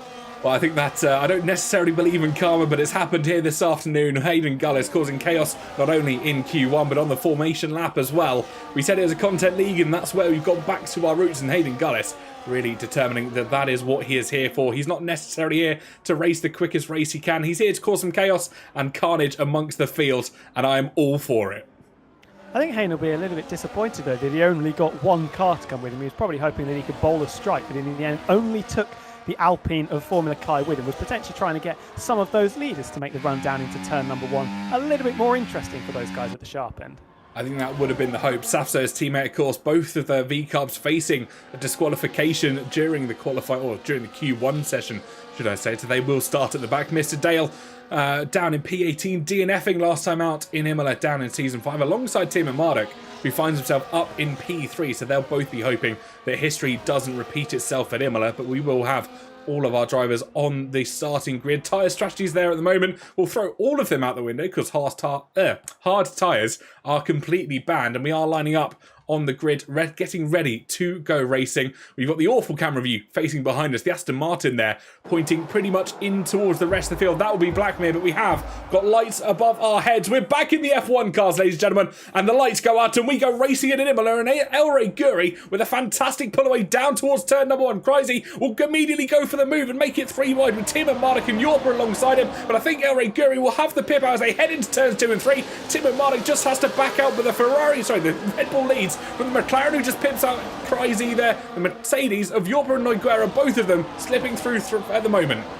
And Kryzik struggling to hold on to places. Noguera, we've spotted, is on the hard compound tyres. That is going to be having to pit to get rid of those. Williams is off into the gravel. We've got a yellow flag coming up as well. Safso's out of the race and he's left straight away. I don't blame you there, son. That is unfortunate. A terrible weekend due to nothing of his own fault. Noguera batting with Tom up towards the Piratella. Going to chop in behind the Alpine as his Mercedes teammate goes wide. Yeah, Noguera will immediately have to pit off of those tyres. I wonder if there was an issue with Safso from that race start. As we see drivers further back. Adam Sanderson managing to hold off his teammate Meraki. There's a little bit of a late move for Hayden Gullis, who's up 6 positions. We have a VSC for the first time in this Grand Prix. We haven't even made it through 1 lap of 63 as Punju there gets a 10-second penalty for a collision with Hayden. And I wonder if the V-Carb driver getting a little bit over-optimistic on this race start. Yeah, Dale, I think, was potentially the driver that caused that VSC, although maybe he's just jumped back forward in the race. But not a good start at all for Kryzik, dropping down from second to fourth. Bit of jostling for position there. Hayden Gullis is trying to overtake absolutely everybody and now letting all of them back through. We've got a car park. Here's our car park corner into Rivatsa, and as the green flag gets shown again, a couple of drivers have been caught napping. They have indeed. That's Infratic off into the gravel. I think Mr. Dale as well trying to join him. Infratic's been spun around. Punju almost collected there, and Mr. Dale without a front wing will have to dive into the pits alongside Punju. Noguera's in to remove those harder tyres, and what have we just seen? Carnage in lap 1 of 63. Quite the chaotic start, isn't it? Punju, Dale and Infratic all back into the pits along with Noguera to get rid of those white stripe hard compound tyres. But look at this, Tim Martin got the bit between his teeth all over the back of El Guri now. Yep, he's putting pressure on as they head through Piratella through the left hand. Of course, now dry conditions, the complete opposite from what we saw in the Q3 session. More race strategies coming up on our screen. We'll completely disregard them. It will be at least a 2 or a 3 stop Grand Prix for most of our drivers. And now just a reminder of how our tyres line up. It's pretty much a 50-50 split on how our tyres line up. Some soft, some mediums. Nobody now running the hard tyre. And look at the gap between 10th and 11th now. That shenanigans we saw under the safety car, or virtual safety car, means Adam Sanson with his Williams teammate right behind, 8 seconds off the back of the lead pack. Yep, I don't think they'll be too happy about that. They'll need a full safety car to try and pull them all back together again. We got yellow flags further back. I think that's going to be Infratic and Mr. Dale getting caught up once again. No, they're trying to cause a safety car here. They're parked in the track and it's worked. Teamwork makes the dream work, and the safety car has been called out with 2 drivers caught absolutely red-handed there, dropping. Oh, look at that, the safety car's come out right in front of the leaders. That was interesting timing there. But yeah, safety car out, we get to get neutralised once again, and Fabio and Infratic after their tete-a-tete earlier. Fabio and Dale after their tete-a-tete on the opening lap, now able to neutralise this race and catch up to the back of the pack. Well, it's not the first time we've seen Fabio stopped on track to cause a safety car. I think your mind's back to just 1 week ago out in Singapore. He caused a virtual safety car to help his teammate win the Grand Prix. Just fended off Tom for another lap as I think Blackmere into the pit lane already. I wonder if there's damage on that Aston Martin. The camera not giving us the angle that we would have liked traditionally. I can't even switch to it. It's not going to let us see the pit stops. Yeah, it did have some penalties as well. I think he may have had 10 seconds of penalties for some kind of safety car infringement in the first virtual safety car we got, so probably just trying to remove those, as he has done, and will get on his way once again. Has anybody put the hard tyres on? We should have a little check, considering we've had a few drivers through the pit lane. Nobody thus far has made that error. No, not at the moment. Fortunately, all the drivers that have headed into the pit lane as Hayden Gullis trying to get up some free positions here under safety car, just teasing with Matty D13 and P13 as well. The Kicksauber not letting any of the shenanigans fly at the moment, but I think once or twice, maybe a little cheeky move down the inside could see Hayden Gullis with a free position under this safety car. Tim McMurdoch will be feeling a little bit aggrieved with that. He was about to get the lead from the Red Bull of El Guri, now having to stay behind. We'll have to wait until the safety car restart. It does also help the likes of the 2 Williams and Hayden Noguera as well to catch up to the back of the pack, because we did have that large space forming between the 2 Hasses and the 2 Williams of 8 seconds, courtesy of that first lap skirmish. He certainly did indeed. Hayden Gullis, of course, now just sitting in behind Matty, but Matty's gone wide out of the final corner and let Hayden Gullis through. Yorpa into the pit lane then in the Mercedes car. I wonder what tyre he's going to go on to. That'd be the question I'm asking if I can hop on board with him. It's another set of mediums, still stopping there, one new set of the medium tyres. Yeah, you've got to be careful that you don't use all of your medium sets too early, because they are going to be the classic race tyre. You would imagine Perry's contact. I don't think Meraki's going to be particularly happy about that, getting involved with his nemesis Hayden Gullis there and picking up the penalty to boot as well. No, Hayden Gullis in his true mission to cause chaos here this afternoon at Imola. I think Meraki not wanting to let it slide as he's finally put him off the circuit. Meraki back through to P11. Yes, I wonder how that's going to be in the cool-down room after this, as Hayden gets back through. They're fighting very, very hard, tooth and nail. They're both going to end up in the wall. The RB does smash into the barrier on the right-hand side. Hayden taking the casual creator series this season maybe a little bit too literally. Yeah, it's like wearing pyjamas to your office casual Fridays, if ever any of you can relate to that. It's not necessarily out of the rules, but it's maybe a little bit awkward when you do it. And Hayden Gullis definitely getting some wing damage there as he heads down into Aqua Minerali and losing all the positions that he did once gain under this safety car in the first place. We've got Punju and Fratic and Mr. Dale all yet to catch up with this safety car. We're not even 4 laps into this Grand Prix yet. I might have to do some research to see what Meraki's reaction was like. If anybody that's in the chats was watching Meraki can feedback on what his response was to the shenanigans involving himself and Hayden Gullis, that will be much appreciated. What a race this would have been to have team radio on. Unfortunately, we don't have it because it's myself doing the production. So, it would have been so funny to hear some of these reactions. Yeah, may have had to get the bleep machine out a couple of times. It's on speed dial with Matty D. Definitely. Hayden's still being a menace. I think he's surely going to come into the pits because he has got half a front wing. The downforce is that front wing is producing is probably the equivalent of having a plank of wood on that front of the RB car. Meraki also into the pits, probably to remove that 10-second penalty. Yep, almost certainly, and we'll keep an eye on tyres because it will pit them onto a fresh set of course, and this could cause even more carnage and chaos for some of our drivers. It's mediums for Hayden, and it's going to be a fresh set of mediums for Meraki, as you can just see in the distance his engineers or his pit crew holding some of the yellow walled Pirelli compounds. Who knew that removing the hard compound tyres would leave all of our drivers unable to race properly?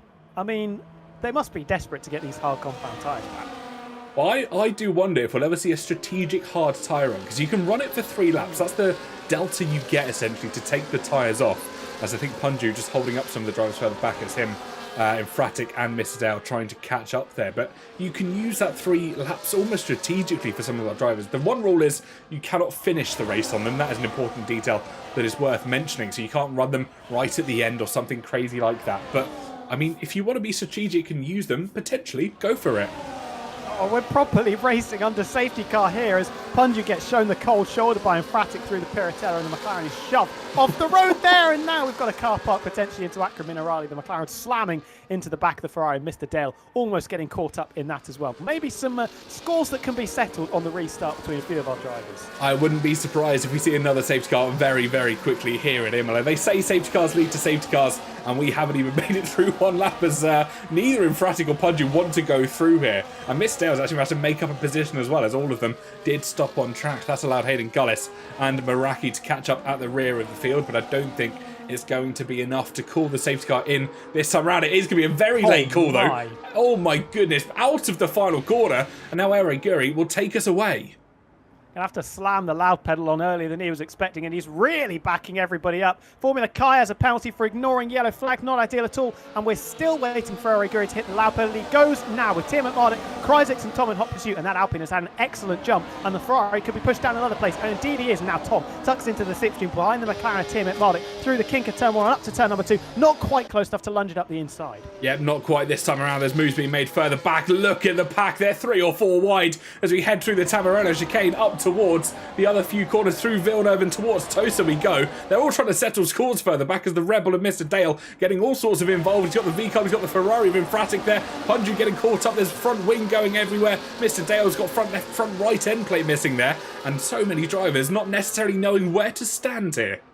Surely somebody with the proximity of all of these cars is going to end up backwards in the wall, or potentially even upside down as we go side by side into the Piratella between the McLaren and the Williams. There's the contact, and it's Punju who comes off second best. Yeah, Punju, of course, spinning. Meraki, on the other hand, managing to keep that car on the straight and narrow as we head through Acqua Minerale. Over the crest of the hill we go, and it's going to be a dive down the inside from Bushy Yance. He's making the move on Formula Kai. Formula Kai pushing him a little bit wide off the track, and of course, track limits at that sort of area have been known to cause chaos. Soft versus medium tyre as we head down towards Ravazza, but Bushy Yance is on a bit of a mission here on his comeback in the Create Series. He's up another position, up to P5 if he can hold it around the outside, but he's not going to be able to. Formula Kai, well and truly, shuts the door. Welcome to Creator Series. Formula Kai getting his elbows out here, and we've got a big gaggle of cars as we cut the beam to start what is lap number 7. Formula Kai could be struggling to hold on to places along with Bushy Yance, who had that poor run out of Ravazza. It's 3 wide as we go through the kink of turn number 1. It's the Aston Martin versus the Haas, potentially contact at the apex. It's Dragonflies who comes out ahead of them, sending it around the outside ahead of that guy Vince, Formula Kai and Adam Sanderson. Yeah, Bushy Yance though is not quite yet done. He's in a tangle with Noiguera there. There's a bit of a contact with the Williams of Adam Sanderson. That guy Vince as well making up a position. He's got past Dragonflies, but the Haas does not want to let that go. He's going to try and swing around the outside. Dragonflies wants the move as they head up the hill, and I think they're going to go 2 abreast, but there's more damage further back. More front wing is missing from drivers.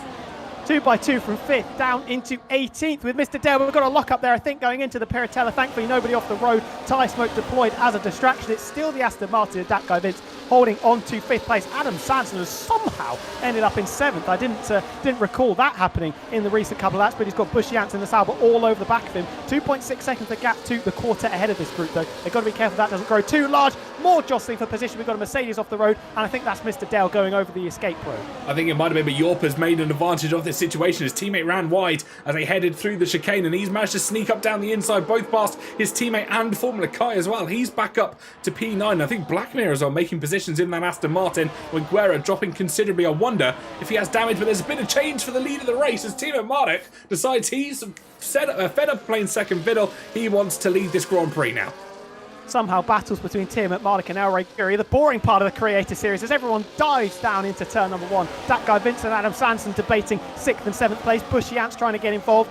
Dragonflies in 5th place, just about trying to hold on. Up the inside we go with Vince. That is beautifully done. Dragonflies rolls out the red carpet for the Aston Martin. Bushy Ants still trying to get one over on Adam Sanderson. We've got Mercedes in there. We've got Alpines and Aston Martins dueling all the way through the pack. Yeah, and there's still moves being made further back in that chasing pack as well. Meraki still trying to get involved. He's trying to get past Noiguera, of course, who's had a really poor start into this Grand Prix. The Mercedes that actually is the second Mercedes as things stand. Hayden Gullis trying to get through, and Noiguera now pips out Lolly Nova for P12. Into Wacom Minerali they go, and everyone's starting to settle down ever so slightly, but I think there's still moves to be made, and that is a spin further back. Is that Mr. Dale that has got caught up out of the exit? It is indeed, and the Red Bull once again finds himself out of the pack. This feels like the cycling road race, if anybody watched the Olympics, when you've got the peloton of about 100 cyclists battling over about 2 metres of road. This is extremely exciting stuff. Hopefully it continues for quite a while. Yep, Tim Marduk sets the fastest lap of the Grand Prix, 18 dead for the McLaren car, and he will have El Rey Guri still trying to chase him down, but I don't think he's going to be close enough as they head into turn 2. El Rey Guri slots in behind, as does Tom, as does Crazy, but the battle further back is still hotting up. Dragonflies getting past that guy Vince, that's an Alpine of Formula Kai wanting to get involved as well. In a debut in his F1 career, he's looking very, very racy. Yeah, he has been shuffled down a few places. Started the restart in 5th position, now occupying 9th with a very feisty-looking Mercedes of Yorpa on his tail. We have had a bit of a gap open up as Meraki in 13th place, just over a second off the back of the Mercedes of Noguera, with Lolly Nova all over the back of that Williams car. Bit of a wobble for Yorpa coming through Toza. This could be Formula Kai trying to get one over on Bush Janssen, push that Sauber further down the field into Piratelli. We can go just about enough room left for both cars. I think the Sauber goes off the road there. Yorpa picks up a penalty, elbows out once again for Formula Kai. Revenge going to be served up as we go through Aqua Minerali, and just about Bush Janssen holding on to 8th place. Fantastic racing from the Sauber. He was trying to be pushed wide by the Alpine of Formula Kai, but Formula Kai actually losing out another position as Yorpa manages to squeeze his way through, picks up a 3-second penalty at the same time, and it's still majority of our drivers on the medium tyre, 4 or 5 on the softer tyre, and that's Tim and Marduk down to Tom. We've got Bush Janssen on the softs, and Lolly Nova and Matty D, all of them rocking the red Ward Pirelli compounds. 4.2 seconds now, the gap between Cryzix and Dragonflies as these, well, I was going to say these group of cars. This, in fact, the whole field, as that is a pass for the lead once again. El Rey Guri relegates Tim McMardick back down into 2nd place. Who are we going to pick up? We don't know. Dragonflies loses out to that guy. Vince Adam Sanson was sniffing at a potential 6th place down into turn number 2, but thinking better of it. Then it's Yorpa getting ahead of Bush Jans. Formula Kai now pushed down into 11th place, and has Noguera to deal with as we come up towards the Villeneuve chicane. We do indeed. Noguera managing to pip out Formula Kai there. I wonder if there's some issue with the Alpine car. He's dropped down a couple of positions after initially challenging Bushy Ants, as Massey D picks up a 3-second penalty, as does Bushy Ants as well. So both kick Saubers at the same time getting a corner cut warning and a penalty to boot as well. But no one is settled at the moment. Everyone's still trying to make up these crucial positions because the tyres don't have to go the length of the race anymore. I can't think this has too much to do with not being on the hard tyres. I'd like to think if everybody was on the white striped hard tyres, they would still be battling as hard as they are. Adam Sanson close to the back of Dragonflies into the chicane. Doesn't make for a move up the inside. We've got this this field starting to spread out a little bit. Meraki still out of DRS range. That is Adam Sanson now having to defend for mercy as we come down towards the Ravatsas. Yorpa, who was looking odds on to get pole position, caught up by the weather, ended up 4th. I think he might have a bit of damage, but he relegates the Williams down into 8th place. Yep, he does indeed. Yorpa up to P7. His teammates still down in P11, trying to battle with Blackmere and hold off Formula Kai, who's just dropping positions left, right and centre as well. Tim and Marduk, I think, now happy just to sit in behind, and Dragonflies not content with being P6. He wants to lead this chasing group with that guy Vince further behind, and Bushy Ants getting past Blackmere, but that's Bushy Ants, or Blackmere, sorry, in the Aston Martin off the road. Yeah, getting a bit of a shove. I think that was potentially Bushiance or Nogueira. There was a wobble as well from Dragonflies going through the Tamburello chicane, but just about keeping it together. As I say that, we see the tyre smoke and he's off into the barrier on the exit of Villeneuve. Yep, he is indeed. No ghosting. He almost caught his teammate there, Lolly Nova. Mr. Dale's got to be careful as they head through in towards Tosa. Will the Red Bull get caught up? Yellow flags just locally at the moment, but really unfortunate there for Dragonflies, who was having such a good opening to this Imola Grand Prix.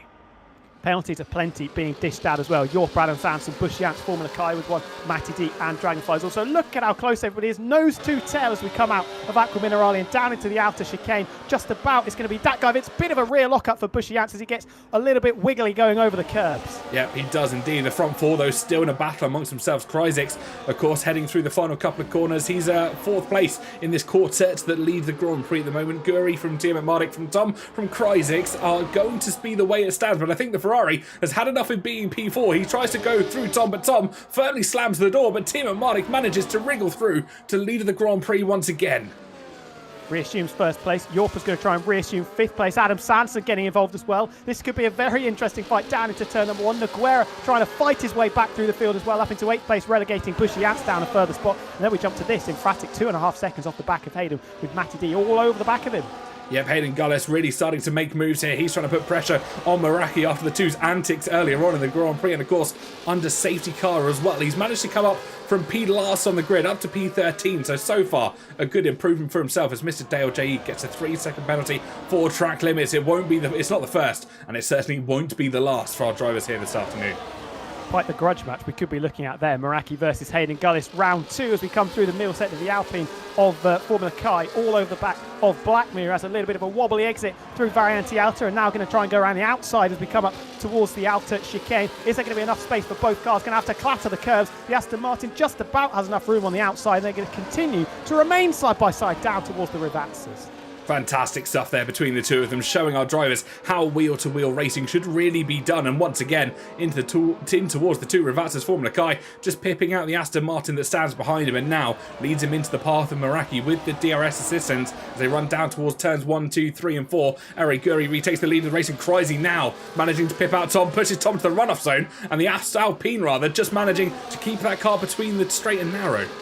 Yeah, Tom trying to hang it around the outside. I have to be honest, I don't think that was the smartest move in the world. The two Mercedes still on the move though, and they're in the groove. Yorpa into fifth, Nogueira now back up into sixth, and they're going to try and leave these jostling cars behind them in their wake. Yep, if the two Mercedes can try and work together here as Nogueira defending from Adam Sanderson through Tosa Corner as we head up the hill once again. But the two Mercedes are in an opportunity now to try and work together, use the DRS and pull away. Of course, there's only one opportunity where that rear wing becomes open down the start-finish straight. And if Yorpa and Nogueira work together, there's no stopping the two Mercedes here this afternoon. Yeah, ain't no stopping them now. This is the battle back out in front as they start to spread out a little bit. I think Airrace decided now is go time as he tries to break open this quartet at the moment. Tim McMardock going with him. Kryzix has just fallen out of DRS range. That's Hayden Gullis and Meraki renewing their spoils down into the Variante Alta, and it's the RB coming off second best. Yeah, not unfortunate there. Well, unfortunate there for Hayden Gullis. Mr. Dale gets a 10-second penalty for cutting corners. I think that's going to be the final chicane there. Maybe Mr. Dale having some issues with that Red Bull racing car, not being able to get it stopped. We've seen it time and time before. And Tom already into the pit lane to remove those soft tyres. There might be a change of the lead once again, but Tim McMardock just sat in behind. He's offering to just sit and wait. He can be patient. Who decides to come in as well now? Who's going to react to the move that Tom has pulled? Because let's be honest, you don't want to intentionally throw yourself into this potential scrap that we're seeing from what is now fourth place all the way down into effectively 15th with Mr. Dale at the back of the pack. Yeah, exactly. You want to try and recoup your chances when the other drivers have to pit, of course. A few drivers on the softer tyre, Tim McMardock and Eric Guri being two of those as well, who have had a fantastic pull away. I think Kryzix as well, being the front-running medium runner as things stand. So the Ferrari driver in a very, very strong position as we continue into this Grand Prix. But as we've said, the two Mercedes cars now trying to build a gap to the cars behind them. They're about half a second on Sanderson in the Williams, but I think that's not going to be enough by the time you reach that DRS zone. But I think they might be about to go into combat themselves because Yorpa very close to the back of Nogueira. Dale and Yorpa pick up penalties. Loads of 3-second penalties being thrown up for drivers here. Meraki's made his way up into 10th place. That guy Vince has fallen through the field, now down in 11th. in that Aston Martin. Dale getting a little bit wobbly on the exit as he duels with Matty D13 for 14th place. This is Formula Kai all over the back of Bushiance. These two have certainly met each other quite severely in this race, and I think the elbows are going to be out once again between the Sauber and the Alpine down into the Tamburello chicane. Yep, they will be indeed, both reservists getting to know each other a little bit too much during the qualifying, and of course during this race scenario the two Mercedes switching positions there. Yorpa up to P4, allowing Nogueira just to drop him behind and accept the DRS over the course of lap 15, but they're not going to let each other go lightly. Formula Kai dispatching Bushiance rather easily, now goes after Adam Sanderson in P6. Looks like everybody has just calmed down slightly from what we were seeing in the opening few laps after that safety car restart. Into the boxes, Matty D13 as Sapso rejoins the session, maybe to have a little bit of a spectate, because this has been quite the wild 15 laps so far. Tim Marnik, the leader, El Reguri still right behind. That is a Mercedes going wide. Nogueira, I think that is on a Yorpa, in fact, going a bit wide. It could be at the mercy of his teammate once again. Yep, of course, drivers will have to really adjust their strategies, maybe take some of the tyres a little bit longer than anticipated. Of course, they can't use those harder tyres, which they'll get a couple of compounds of, so they're reliant on their softs and their mediums if they didn't burn them all up during the qualifying session. And the front three will be surely looking to pit now to try and cover off the undercut from Tom. Yeah, Tom's in a good spot here. Big gap to the Haas of Dragonflies in front that he can just work into and try and make gains on this leading trio now, as that's Yorpa getting a little bit wobbly coming through the Ravats. So I think we're going to see the lead change hands and potentially second place change hands as well, as Tiamat Mardik goes from the front to the back of this train. Kryzik, so I don't think he's satisfied with being in second. He potentially wants the lead. The two Mercedes swapping position once again. Kryzik's having a little look around the outside and a big snap to boot as well, coming through three. Will remain in second position for now. Blackmere given a shove off the road by Bushiance as the Mercedes tried to hang it around the outside there into turn number 2, and will now be at the mercy of the Williams of Meraki. Yep, there has been a change for the lead of the Grand Prix. As you said, Kryzik is not content with being in P2 at the moment. He's managed to get through. We've got yellow flags further back. I think that is the Aston Martin of Blackmere off into towards the gravel, but fortunately just keeping it out of the barriers. And no safety car. I think thankfully for a lot of our drivers, got to be careful of the Haas of Dragonflies coming through, and should let Dragon very easily up the inside. A little bit more for the Haas, but no matters, and we'll return to the dueling trio out in front of Kryzik, Elray, Giri and Tiamat Mardik. Potentially these guys on the softs, Elray and Tiamat Mardik, trying to build a tyre offset, but look at the group coming to catch them behind. It's now just 1.5 seconds. Yep, the two Mercedes cars really trying to dial in the front pack at the moment. They're working together and pulling the rest of the field with them as it looks at the moment, pretty much all the way down to Adam Sanderson, even Formula Kai in the Alpine as well, as Mr. Dale, I think, might have been given up on the track limits. Another 10 seconds to his name, and I think this could be potentially a race out the window, as Infratic is let by there, potentially into the pit lane for Mr. Dale, as we do see moves both Mercedes swapping position. Bushiance into the pit lane of Formula Kai, dispatching Adam Sanderson. Tiamat Mardik had a look up the inside of Elray Guri, but the door was slammed shut by the Red Bull. Tiamat Mardik still trying to get second place as we come up towards the Villeneuve chicane. Can't make a move under braking here. Elray Guri will just about hold on to second place. Kryzik's also maintained the lead on those medium tyres. Don't you forget. Yep, Hayden Gullis dispatching another driver there. He's through and past that guy Vince up to P9. He's made 11 positions from this race start in almost as many laps. We're on lap 17 of 63. And he's up 11 positions, so really been a race to remember so far for Hayden Gullis in terms of both racing and content, as we've seen the carnage and chaos that he decided to do in the opening laps of this Grand Prix. And don't forget Q1, where he decided to do an entire lap in reverse. Yellow flags once again, and Punju, I think, might have hit the pit wall. Oh, safety car as well. Punju making a mistake coming into the box. That front wing is destroyed, and we are going to be under safety car conditions for the second time in this race, and that'll be music to the ears of some of the drivers that have dropped further back. But I think we could be seeing, well, I don't know how to describe it, the shenanigans we saw about 10 laps ago rekindling once again. Yep, I think we're already starting to see them. Deco Vincent and Fratic maybe just switching positions back there. And Fratic, one of those drivers well known for causing carnage and chaos amongst the safety car periods, but I wouldn't be surprised if a lot of drivers are into the pit lane here for a fresh set of tyres. And as we've said, no hard tyres allowed. Mistakes can quite often be made here. Long pit lane doesn't really advantage Tom. I wonder what he'll do. Can't really pit on this lap because he's down in P15, and that would resign him to that position. That is a Williams staying out. That is Meraki who leads this race. Adam Sanderson is just behind Tiamat Mardik. No, he's in front of him. The McLaren was spat out into the path of the Williams there. Yeah, I'm assuming I think it was Punju, my mistake, sorry. Then. Yeah, I think it was a ghosted car of Punju, and that would have held Tiamat Mardik up in the pit box, because Punju needing to get that front wing replaced. Tom, though, has got a drive-through penalty for speeding under the pit car, under the safety car, rather. I mean, we're getting absolutely everything in this race now, aren't we? Tom, who had got himself into a very decent position. The strategy wasn't ideal. We went for the undercut, didn't work out because of the safety car. Is now going to have to drop all the way to the back of the pack once the safety car comes in. Punji has been released. He will now chase up after the back of the pack. And it'll be Meraki staying out on those medium tyres with Hayden Gullis behind. Grudge match round number 3. This will certainly be gloves well and truly off when we get going once again. Well, last time around they found themselves further down in the pack, outside of the top tentacles, and now it's Meraki and Hayden Gullis, P1 and P2 respectively. And if any carnage and chaos is caused, especially before the safety car goes in, that could definitely have a knock-on effect for the rest of the field. The question will be, how long is it until Punju is able to catch up with the rest of the field, as he's only heading into the first Ravazza now? Okay, Mr. Dale as well. 29 seconds worth of penalties. I'm not sure what the limit is for disqualification. We had a bit of a discussion about it earlier, didn't we? I've seen 43 seconds of penalties for Patterson in a Formula 2 race previously. I'm not sure whether you can get up to a whole minute of penalties, but it'll be quite the achievement to pick up, I have to say.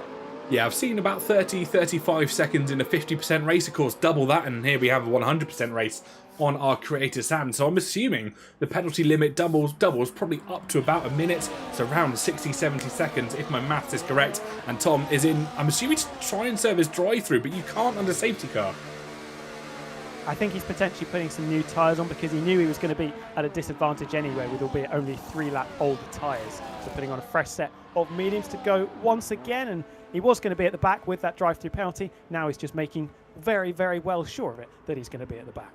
Yep, certainly will be indeed. I do wonder if we have got any people in Tom's chat, if we can confirm whether he was going for another pit stop or trying to serve his drive-through mistakenly there, as Mr. Daniel Fratic getting a little bit friendly there under the safety car period. Adam Tansen and Tim Marduk as well, the two of them switching positions as we head into Tosa for lap 19 of 63. Everybody again just having a little bit of a grudge match, getting in each other's mirrors and deciding this race is not over and dealt with yet. I hope it's all in jest. I hope that this is all everybody's been enjoying it. I can imagine that the big pack that we saw at the very start of the race would be fairly stressful for all of those drivers involved. I think the top 4 would have been pretty calm, and then everybody else would have been sweating bullets as they tried not to drive into one another, as we still see swapping full position. Tom didn't know you couldn't take a drive-through under the safety car. I mean, that's elementary stuff there, I have to say. It is indeed unfortunate for Tom, so not only will he drop down to P18, he'll have to serve that once the safety car goes in, so we'll be hoping for another appearance from Bert Mylander later on in the Grand Prix, and if our opening 19 laps have been anything to go by, almost certain we will see that Mercedes safety car back out on track once again. And it's only 2, I think we can have up to 5 or 6 in the Grand Prix. I reckon we might hit that limit. Absolutely, especially with the way that certain drivers have been going about their business in the opening 19 laps of this race. Punju is halfway to catching up. He was 56 seconds off the back, now down to 26 seconds as that Papaya McLaren chases after the snake, sat behind the safety car. And it will be Meraki who has very much been in the wars in this race, it has to be said, along with Hayden Gullis, although admittedly a lot of that is fairly self-inflicted. I wonder how Jake's gonna manage this restart, especially with Hayden right behind him. I think if you're Meraki right now, you want to try and put Hayden off his game on the restart, because he'll be expecting the Williams to go quickly. He'll be expecting him to go out of the final corner, assuming, of course, the safety car does go in at its normal point as we head in towards the very outer chicane. But if we have something like last time and the safety car goes in very late out of the second Ravazza, who knows what is going to happen. I think the entire game plan potentially goes out the window, and Meraki will have to make a difficult decision on the fly.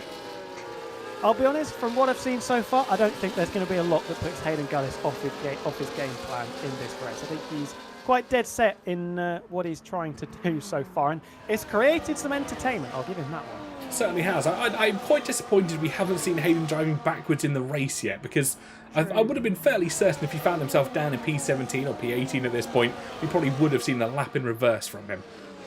I think a lot of drivers probably wish he has done a lap in reverse, because he would have got himself a nice black flag for his troubles.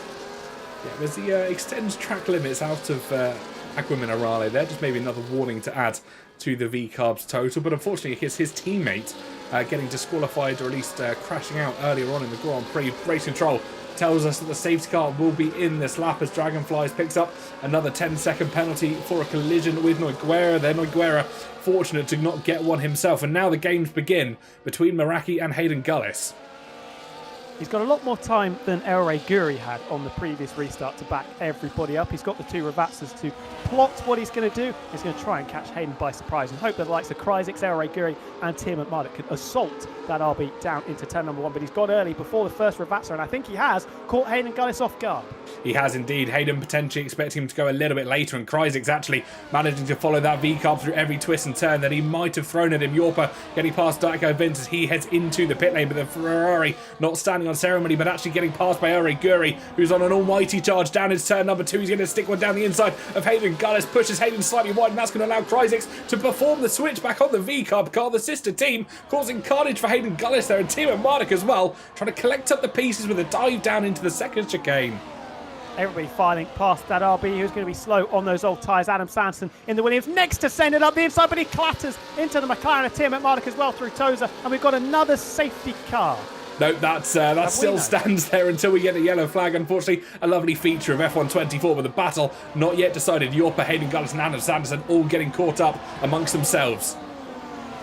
Yeah, very interesting jostling for position. Hayden Gullis, I think it's going to get dropped down the field very, very quickly. Adam Sanson renewing their scores, battle for the lead. That was potentially El Rey Guri looking up the inside into the Variante outer, thinking better of it. He'll probably do it down into turn number 2. Tim McMurdoch with a bit of time to catch up. Adam Sanson has dispatched of Hayden Gullis. Now it'll be Bushy out to try and pull a move on the RB. It certainly will be. Keep an eye on the battle for the lead though. El Rey Guri, of course, on the fresh, softer compounds, will be chasing down Meraki as he heads through the final corner. About a third way through this Grand Prix. Tyres will be screaming in agony for some of our drivers, but El Rey Guri with an easy pass down the inside line. Meraki might not make it as easy as he would have liked, burning some ERS. He's still side by side. He's quite not enough, but Kryzik though down the outside of Meraki. Meraki just has to back out and sit in P3 for now. I don't think he's going to be P3 for much longer because Tim McMurdoch and Yorpa have now cruised up to the back of that Williams, and then a little bit of a gap back to Adam Sanson and Bushy Ants, who is now relegated. Hayden Gullis further down, emphatic, pushing the RB down to 9th place. This is Tim McMurdoch all over the back of that Williams with Mercedes right behind him as well. Certainly is indeed. It's hard to keep track of all the battles going on at the moment as Yorpa picks up another 3-second penalty for his track limit violations. And Tim McMurdoch really trying to put the pressure on Meraki here as we head down in towards Aqua Minerale. The McLaren and the Mercedes, both of them potentially can work together here to dispatch the Williams, all powered by the same engines, of course, but at the moment, no longer friends. Yeah, Meraki's got to try and hold on to the coattails of the duo in front. El Rey Guri trying to bolt out in front. Hayden Gullis not making hay while the sun shines. He continues to lose places. Noguera, the next one to push that RB further down the table. It's going to be Formula Kai and Matty D13 next to try and mount an attack on that ailing RB car. Certainly will be. Hayden will be wishing that he headed into the pit lane under that safety car, but alas no, he's decided to go a little bit longer, potentially hope for the one stop, but safety cars do help a few of our drivers out as Tom and Blackmere going wheel to wheel, 2 abreast there, and Tom now in to serve his drive-through penalty. Tim McMurdoch finally dispatching off Meraki up for P3, and Yorpa will be trying to follow through as well. Not quite long enough on the DRS straight, but this time around Mercedes could go for the switchback. I think that's pulled him side by side as they head through the long left-hander. Meraki could lose it out, and he has done indeed. Sensible from Jake there, doesn't fight that too hard, and then he's got his teammate as a nice little buffer behind Adam Sanson with Bushy Ants all over the back. Good drive, there's a Red Bull off into the gravel. That's Dale having a trip into Narnia on the exit of the Villeneuve chicane. Hayden Gullis says thank you very much, and he continues to terrorise that Red Bull car. Formula Kai getting his elbows out as he sent it up the inside of the pair of them to get up into 10th place. Yep, however, Mr. Dale's not done with Hayden Gullis yet. Switches back down the inside, holds on to P11, runs wide though as we head through Piratella down towards the Aqua Minerale corner. He wants to try and get back the position from the Alpine, which he once lost, going off in towards that gravel trap. It's another 3-second penalty to add to the list for Mr. Dale J. Let's see where that puts him at the moment. 38 seconds to the Red Bull Racing car's name.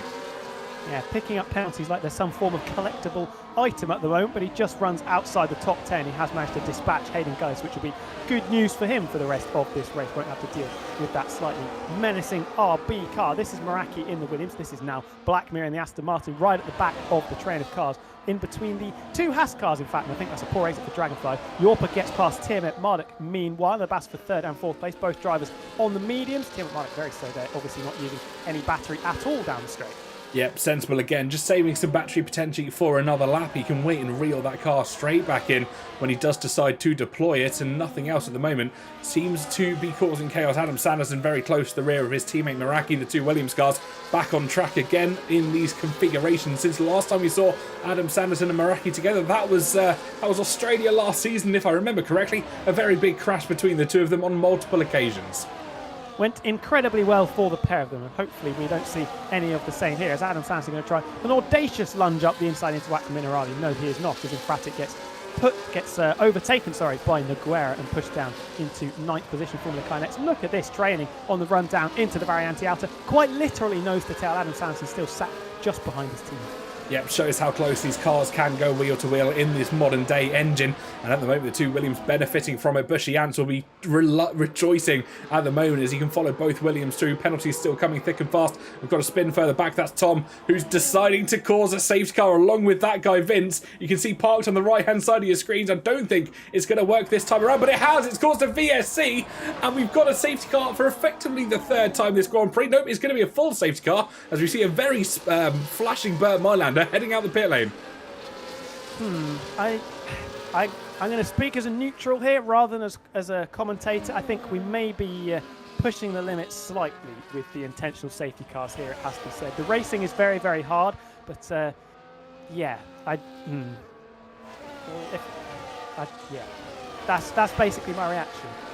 Yeah, I think there may be a chat among the Creator Series management at the end of this Grand Prix. What was taken in good faith might not be the way that we'd like to see it this time around. But as you said, safety car completely changing up things again. We make this safety car number 3 and complete safety cars number 4, of course, getting that virtual safety car earlier on in the Grand Prix. From what I remember correctly, Kreisy still holding P3, but it's Aaron Gurry that leads from Yorpa. Kreisy and Tia McMurdoch P3 and 4, and then the two Williams who had finally swapped positions just before that safety car came out. Yeah, Kreisix was just struggling a little bit on his medium, on his soft compound tyre, Yorpa, making the most of that to jump up into second with Tia McMurdoch right behind. Meraki still in 6th at the moment, but I wouldn't be surprised to see him jump into the pits to get a new set of boots on. He will jump, or he will fall, to the back of the pack, but this is as good a time as any for Jake because he was struggling for pace on that restart. Yep, will be indeed. I think a few drivers may head into the pit lane now. We're not far from half race distance for our tyres, so of course they won't be able to take one set to the end here because they won't have the hard tyres at their disposal. And a few fake moves there. You see Tia McMurdoch and Kreisy both potentially faking the early pit stops. Meraki does indeed head in though for a fresh set of boots. We'll pull the tyres up just to see if anybody does fall foul of the no hard tyre rule, because we haven't had one slip yet, apart from Nogueira from race start. And quite poetically, I think Meraki and Hayden Gullis are going to be fighting over the same piece of track once we get going once again. That would be rather entertaining. I think it's going to be close. I think Hayden potentially into the pit lane as well. Yeah, there we are. Meraki's going to be P14. Hayden's going to be P15, and they can renew that scoreboard once again, which has provided some very interesting moments so far in this 26. I don't know how we're only on lap 26. We've had so much action so far, but it is lap 26, and Meraki versus Hayden, round 16, I would imagine. Yep, I think we're much past part 2 Electric Boogaloo for any of these competitive, let's say, battles amongst some of our drivers. They'll be maybe a little bit disappointed that this field has been brought back together again, but who knows? We may see more crazy antics as we head into Tamarello, even into Villeneuve, as we saw from the last safety car restart. But this time, it will be the Red Bull racing car of Elray Guri leading away from Yorpa from Kreisix. And let's just have a reminder of where everybody stands on penalties. Mr. Dale J.E. now at a staggering 41 seconds. But Yorpa as well in second place on 12, and those have all been for exceeding track limits. So no matter where he finishes, he's going to be losing quite a lot of places by the time we get to the checkered flag on lap number 63. So that will be music to the ears of the likes of Kreisig and Tia McMurdoch. The next driver without a penalty is Nogueira in 7th, who has also been in the wars. The two Mercedes have had to fight very, very hard. Nogueira somehow has managed to come through all of it and finds himself 7th on the road at the moment. Yep, fantastic racing all throughout the field at the moment. Yorpa will be happy to be P2, of course. Those 12 seconds hanging over his head will not be to the delight of his fans or the Mercedes team at a general level, because, of course, the 3 seconds that you get for track limits violations cannot be removed from our drivers. The 10 seconds and the 5 seconds can, of course, be served in the pit lane as and when the time is right. And I'm surprised Dale hasn't gone in to try and remove a couple of his. I think Dale's just... I think he's quite satisfied with his work, to be honest. I think he's quite happy with what he's doing. Hopefully everybody's having fun. Obviously we can't get any live updates as he smashes into the polystyrene braking marker, and will potentially be a little bit unpopular with a few drivers that don't run that dynamic racing line. Yeah. And Adam Anderson swapping places as well.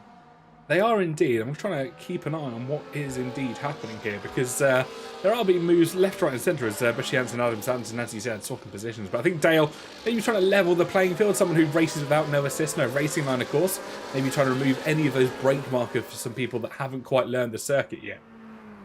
Punishing people for using the assists, which, I mean, if it's a route we're going to go down, then I think we need to go the whole hog and start clattering into every polystyrene barrier that we see on this or under these safety car conditions at the moment. Bring back Safso in season 1 or 2, if I remember correctly, when he down in Abu Dhabi, he thought he was heading towards the breaker boards on the broadcast, and then just weaved in amongst them, just was teasing us on broadcast, and it was quite funny to see. Nice little slalom going. Exactly. Wait for the Aston Martin of Dak Guyvince, one of the drivers that caused the most recent safety car, and I don't think it's going to be the last safety car. Let's be honest, everybody, waiting for him to catch up to the back of the snake, just under 9 seconds now. Will we see the safety car in this act? Because he probably will catch by the time we get to the Ravaxes, and as we saw with the very first full course caution, there it is. The safety car can be called in incredibly late, and Aaron Gurry is going to have to get his skates on here. He will do indeed. He now has the determination to make. When is he going to go? As Yorker just collides into the back of him. I think Ariguri could have used that as an opportunity to pull away, but the safety car not fully in the pit lane yet, but he will now go with Bert Mylander safely back with the restraint of the pit lane. But Yorker with an almighty run on him round the outside of turn number 1. The Mercedes car now leading, albeit with a bit of wing damage. Kryzik, of course, will be looking to make a move round the outside into turns 2, 3 and 4. We'll just sit behind for the time being, but let's hop back and see what the carnage could be for the rest of the field. So far, looking rather clean. Neat and orderly so far. Tim McMurdoch putting pressure on Kryzik, but Yorper, as Kryzik runs wide there, puts a wheel in the gravel. No invitations needed for Tim McMurdoch. Adam Sanderson, aggressive as always around the outside and trying to acclaim 4th position. He's done it absolutely beautifully through Tozer. But yeah, Yorper for the 2nd weekend in a row, making contact with a car under safety car conditions. This time it was El Ray Guri, but last week, of course, he drove into the safety car. Yeah, fortunately this time he didn't choose the safety car to actually hit into, but he hit the effective safety car once released. That was, of course, Aaron Guri, but managing to make it work down the start-finish straight. He's already pulled about a 4/10 gap, as we see Punju recovering from a poor start to this Grand Prix. He's up to P12, getting past Meraki and Blackmere, and Mr. LJE, that's up to 44 seconds for himself. Now really starting to collect them like Pokemon. Yeah, the countdown clock is going to be playing in his head, because that disqualification for too many penalties is going to be coming very, very shortly. You would imagine Yorper a little bit wide through the final corner, courtesy of that front wing damage. I think Aaron Aguri is going to steamroller past and reassume the lead of this Imola Grand Prix. And I wonder if Tim McMurdoch is going to be chomping at the bit to get past that ailing Mercedes as well. I think he certainly will be, but he is a patient driver. No DRS active on this lap yet, because that activation point comes before the DRS enablement on lap 29 of 63. We're not even at the halfway point of this Grand Prix yet. That will come at the end of lap 31, as Infratic and Bushiance going wheel to wheel in towards the second chicane. The kick Sauber just managing to tame the Scarlet Ferrari at the moment. Swings around the outside of Tosa, but can't quite get the traction on the outside line. The driver behind, Formula Kai, getting past Mr. Dale J.E. Of course, those two so far holding their own. Yeah, and it was double trouble for Bushiance. Lost out to Nogueira going into Tamburello, and then lost out to Infratic going into Villeneuve. So from 6th down into 8th. The other Sauber of Matty D very close to the back of Dale. Yorper picks up another 3-second penalty. That's 15 for him. He's getting very close to getting to the 20-second mark. Poor run out of Aqua Minerale, and Punju is going to send it up the inside into the chicane. I think it's going to be easy pickings for the McLaren to get past that Sauber. Yeah, fantastic move from Punju there. He's an opportunistic racer when the door opens like that, and Matty D didn't just open the door, he invited Punju in. He didn't take a second invitation, and Punju's going to go for a dive down the inside of Miss Dale. A little bit too late. Day lacing $1 short for Punju there. He spun round, kept the car fortunate, and no damage to report, but he will find himself back down in P19. Yeah, and he got a helping hand into the grass as well from Dale, sat behind in that Red Bull. And I wonder if he's going to pick up even more damage. Jostling for position as Infratic and Bushiance continued their scrap for 7th and 8th place, with Nogueira just in front of them in that Mercedes car. But we retain the status quo and stay in the order that we were in. A little bit wide there for Dale. I think he's struggling for front downforce, and Maraki's going to take 10th place very, very nicely indeed. Now Matty going through. I think Dale could be in some serious bother here, sending up the inside on those soft compound tyres. Yep, not working for Mr. at the moment, losing 2 positions in as many corners. I thought Blackmere as well was going to go for a move, but he's under pressure from Lolly Nobu as we head into Tosa and up the hill once again, nearly at half race distance. And I think drivers will be relieved to be able to hear that. They know they've only got a certain number of laps left of this Grand Prix. They're on the home stretch effectively, but Nogueira as well, now putting pressure on Kryzik as we head up towards the Variante Alta chicane to finish off lap 30. I wonder if Kryzik has cooked those soft compound tyres. He wasn't very quick on them before the restart. Now not very quick on these tyres once again. Could be easy pickings for Nogueira by the time we get to the DRS straight. Guri still half a second clear of York right in front. Tim McMardick hanging on to the coattails. But I tell you what, Adam Sanson looking absolutely rapid at this stage. Sat right underneath the rear wing of the McLaren and might fancy his chances down into turn number 2. Yep, Adam Sanderson really found his pace here at the moment. Rear wing open for the Williams car and now chasing down Tim McMardick with an immense overspeed and the slipstream to boot. He's going to sit in behind, I think, as Formula Kai gets past Bushy Yance as well with the DRS assistance. There might be a few moves further back as well as Matty D dispatches Meraki, so Kicksabber just holding on, and there we go, Nogueira managing to get past Kryzik on the second time of asking in towards the chicane.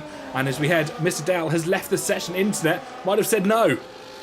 Yeah, he's not crashed and he's not in the pits either, so I think that might be a genuine disconnection there. Formula Kai is on the move as he battles with Infratic. This is Dale's AI getting pulled a move on by Lolinoba into Toza, probably one of the cleanest passes we've seen so far this race, and that is saying something. Into 12th place goes the Haas. I think he might lose another position there. No, he actually tried to hang it around the outside. The AI into Piratella, but no space there on the outside.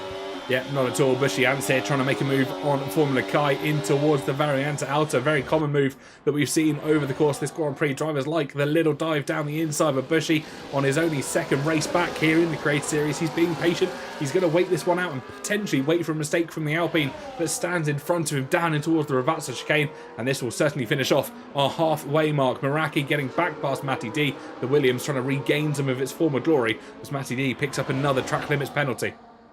I think he might get swallowed up here, though. Matty has a terrible exit out of the second. Ravazza, Lolinoba trying to pull a move on him. Yorpa pulling a move on Elray. Guri to reassume the lead of the race. Tim McMardick sat just in behind. Adam Sanson continues to shadow every move pulled by the McLaren. Then it's the Mercedes of Nogueira and the two Ferraris following in formation behind Adam Sanson. Very close to the back of Tim McMardick. Potentially thinking about a move into the Villeneuve chicane, but not quite close enough to make that.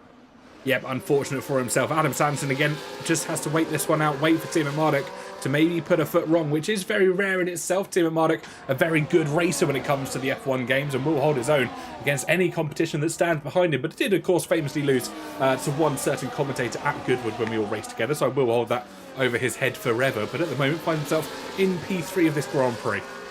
I can't believe you haven't mentioned that more. That's quite the brag that you haven't pulled out so far. There's a photo of it somewhere, but I don't want to put these guys down. They're quick in their own right, and no one needs to accept that they're slower than a commentator. So the group at the front is made up of 9 cars, although Meraki doing his best to make that a 10-car train as he's close from 3.5 seconds to 2.5 seconds on this lap so far. Will we see the lead change hands once again? Yorpa, I have to say, has been very impressive with that front wing damage. He's putting in some very competitive lap times. And Elray Guri is having to work very hard to try and get back past this Mercedes on the run down to turn 1. That limited front wing will mean he's a little bit slipperier in a straight line. Elray not close enough to make that move. Yep, so far so good for himself. Dragonfly is getting past the AI of Mr. Dale further back. I think if anyone's seen Mr. Dale's socials on social media, someone did hit his internet transformer earlier in the day, or at least overnight, and that knocked out his Wi-Fi. His neighbour was lucky enough to let him borrow it, but unfortunately doesn't look stable enough this time around, as we do see Yorpa trying to hold off Mary Guri, but the other Red Bull racing car firmly at the bottom now, down in P19, as his AI continues to fall down the ladder. He has managed to rejoin, and Mr. Dale now has an almighty battle on his hands. Tim McMardick on the prowl as well. This is the closest he's been to Elray on the restart. Very close to the back of that Red Bull racing car as we come through the Aqua Minerale and up towards the Variante Alta. Surely not close enough to make a move into the tight 14-15 chicane. Try and set it up for the run through the kink of turn 1 and down into Tamburello. Still holding formation, this group from first down into 9th place. Yep, so far so good. I think they all just going to be patient, maybe charge some of the battery whilst they're at it, because I think you can see the rear lights flashing for both Yorpa and Elray Guri. They know they've still got a lot of laps of this Grand Prix left to contend with as DRS becomes available for all of our drivers. Elray Guri will surely get the run now on the Mercedes car. I think Tim McMardick will try and join him down the inside of turn number 1. Elray Guri goes past. Will Tim McMardick now with the DRS systems wait, or will he be patient? It's going to be Nogueira getting past Adam Sanderson. He dives down the inside as Yorpa off into the gravel trap, and that'll allow both his teammate and Adam Sanderson through, and Yorpa all the way down to P5. Mercedes Civil War there. Yorpa with that front wing damage, running out of road and having to take a trip through the gravel as Adam Sanderson getting caught up between the tussle between the two Silver Arrow cars and the Ferraris, now helping themselves to positions here. Infratic trying to swing it around the outside into Toza, not quite able to get that Scarlet car alongside enough. Not quite as much as he would have liked, but Tiamat Marduk almost was not going to stand on ceremony. He thought about a move into Piratella, but someone is going to move into Piratella. That's Noguera, who put a move down the inside line. Mr. Dale's retired from the session, and I wonder if that's more lagging out. It is indeed. He leaves the session almost immediately. I think that's more an internet issue than him retiring on the track.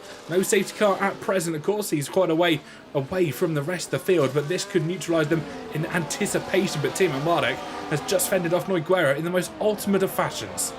Yeah, and Tiamat Marduk playing with fire down into Piratella, a helmet of breath, because he went for that move up the inside of Araiguri. There was just enough space left for the pair of them, and Noguera trying to help himself on the exit. Couldn't quite make it stick. Adam Santos still right in there. Yorpa trying to recover places from the little tete-a-tete on the previous lap with his teammate, looking at the rear wing of that Ferrari of Kryzix. If we go through the kink of turn number 1, Tiamat Marduk is going to make himself the race leader once again. Araiguri pushed down to second place. Yeah, Araiguri now will have to fend off Noguera. Of course, the Mercedes driver looking very quick in the opening half of this Grand Prix, even through adversity, managing to dismiss all of that and come back through the ranking, come back through the positions. But Adam Sanderson, who has not looked slow at all in this race, still trying to chomp in the bit. I think Araiguri thought about a move down the inside in towards Tosa Corner. Wasn't quite able to make it this time around. But this lead pack all the way down to P9. You can see Bushyants just being the tail end of this front leading 9 pack of group.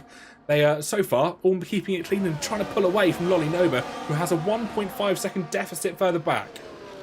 And Meraki just getting dragged along by the Haas now. I wonder who's going to be the first to blink and make what will be their final stops of the race, barring any more safety cars, which is possible. Emphatic still trying to get stuck in the battle for 6th place between himself and Yorpa, thinking about a move into the chicane. Not quite close enough. The gap out in front, half a second. Aerated Noguera is a further half a second. Then it's Adam Sanderson who'll be trying to think about getting up onto the podium. Who would have thought it before the start of this race? Yeah, very quick driver in F2. Hasn't had the best successes when it's come to the Formula 1 cars in his recent tenure here at the Creator Series, but so far he's certainly looking to do so. He will have penalties to his name, but he's hoping potentially for the downfall of a few other drivers as Araiguri will make a leap for the lead of the Grand Prix here. Once again, he looks around the outside of turn number 2, swoops around the outside. I think Tiamat Marduk, a very sensible decision just to let that move go. He knows it's not the final lap of the Grand Prix. He can afford to let the Red Bull racing car go through, and Matty D and Blackmere getting caught up further back as well, as Matty D being a bit of a stopping block for this rear pack. 4 seconds is the deficit up to Meraki. Potentially, yeah, and it is now an 11 car scrap from first down into position number 11, all of them within DRS range of each other. And it's just starting to cloud over a little bit. Araiguri, though, with a mistake out of Tosa. No invitation needed for Tiamat Marduk, please, and thank yous as he retakes the lead of that race. Noguera sat just behind the Red Bull as well. Yeah, we're expecting cloudy weather from lap 40 onwards, according to someone in the chat. I missed their name earlier. Apologies if that was yourself that shouted it out. But I wonder if we might see the spot of rain, similar to what we saw in qualifying as well. Tom, who served his drive-through earlier, that's someone round. That's Blackmere out of the session. Is that going to be the safety car? Yes, it is. That is the safety car. This should mean this will be the final stops for everybody come the end of the race. I think this could be the final safety car as well, as Araiguri overtakes Tiamat Marduk down into the second row. That's interestingly enough there. Who's going to pile into the pits? You imagine the cars on the soft tires are coming. More contact on the safety car, though. I think Yorpa involved again, potentially with Emphatic. Yep, I think he just managed to tip the rear end of Kryzix there. Actually, it was the Mercedes car that just got a little bit too caught up, and now we might see a few double stacks as some drivers do indeed stay out. Formula Kai, Bushyants, Lolly Noba, who are going to take those medium tyres to absolutely new lengths here this afternoon. If you can see some of the laps they've done on them. Matty D's done 22 laps, Bushyants done 20. Formula Kai, who's done 19 laps on those tyres, and everybody now piling into the pit lane. Maybe some of those drivers just preventing the double stack, but of course the safety car already out and slowing them down. Absolutely, and it means we're going to have the fast drivers on the new tyres trying to battle their way through the stragglers that have stayed out. This could get even spicier than what we've been seeing so far. Araiguri will first have to try and deal with Dragonflies. Tiamat Marduk, Noguera and Adam Sands will be licking their lip at a potential opportunity to get past the Red Bull through the traffic. Crucially though, Noguera on softs, Adam Sanderson on softs. Yep, Hayden Gullis, of course, putting on a used set of medium tyres there. He's already done 21 laps on them, so we'll be absolutely screaming come race end, because we've still got about 28 laps of racing to contend with. So he'll have done probably close to 40 or 50 laps on a set of mediums, unless he goes in again. A lot of backing up going on as well between Aire and Tiamat Marduk there. So it's Formula Kai that leads this race. No penalties. That is going to be crucial come the end of our 63 lap. What has turned into a survival of the fittest Grand Prix. Bushyants with 6 penalties. Lolly Noba has 9. Then it's Meraki with none. What's going on here? There's some, well, that looked very strange between Tim McMardock and Elray Guri there. It looked like the McLaren gave the Red Bull a bit of a shove onto the grass, so potentially something's happened further round the lap that we didn't quite catch. Yeah, I'm not. You don't usually expect either Team McMardock or Elray Guri to be the ones playing games, especially in the mid-pack of this train, but it apparently has done so as Elray Guri first forced off into the grass there, allowing the Australian just to hold on to P8, but no safety car relief this lap around. Everybody has managed to catch up at least one time around, and for Mackay, who will lead his first race restart here in the F1 Creator Series, will be absolutely happy days with so far what he's seeing. Him and Bushy have spent the first 38 laps of this race knocking 10 bells out of each other, so I imagine that's not going to stop as they become fighting for first and second place. Lolanoba as well likes a bit of a scrap. Maraki's been in the wars. He'll fight very hard for his fourth place and potentially more as well. So this could get very, very interesting when we get going once again. Formula Car, I think we've seen the elbows put out by the Alpine driver. I think they're going to be extended and probably getting a little bit bruised in the battles.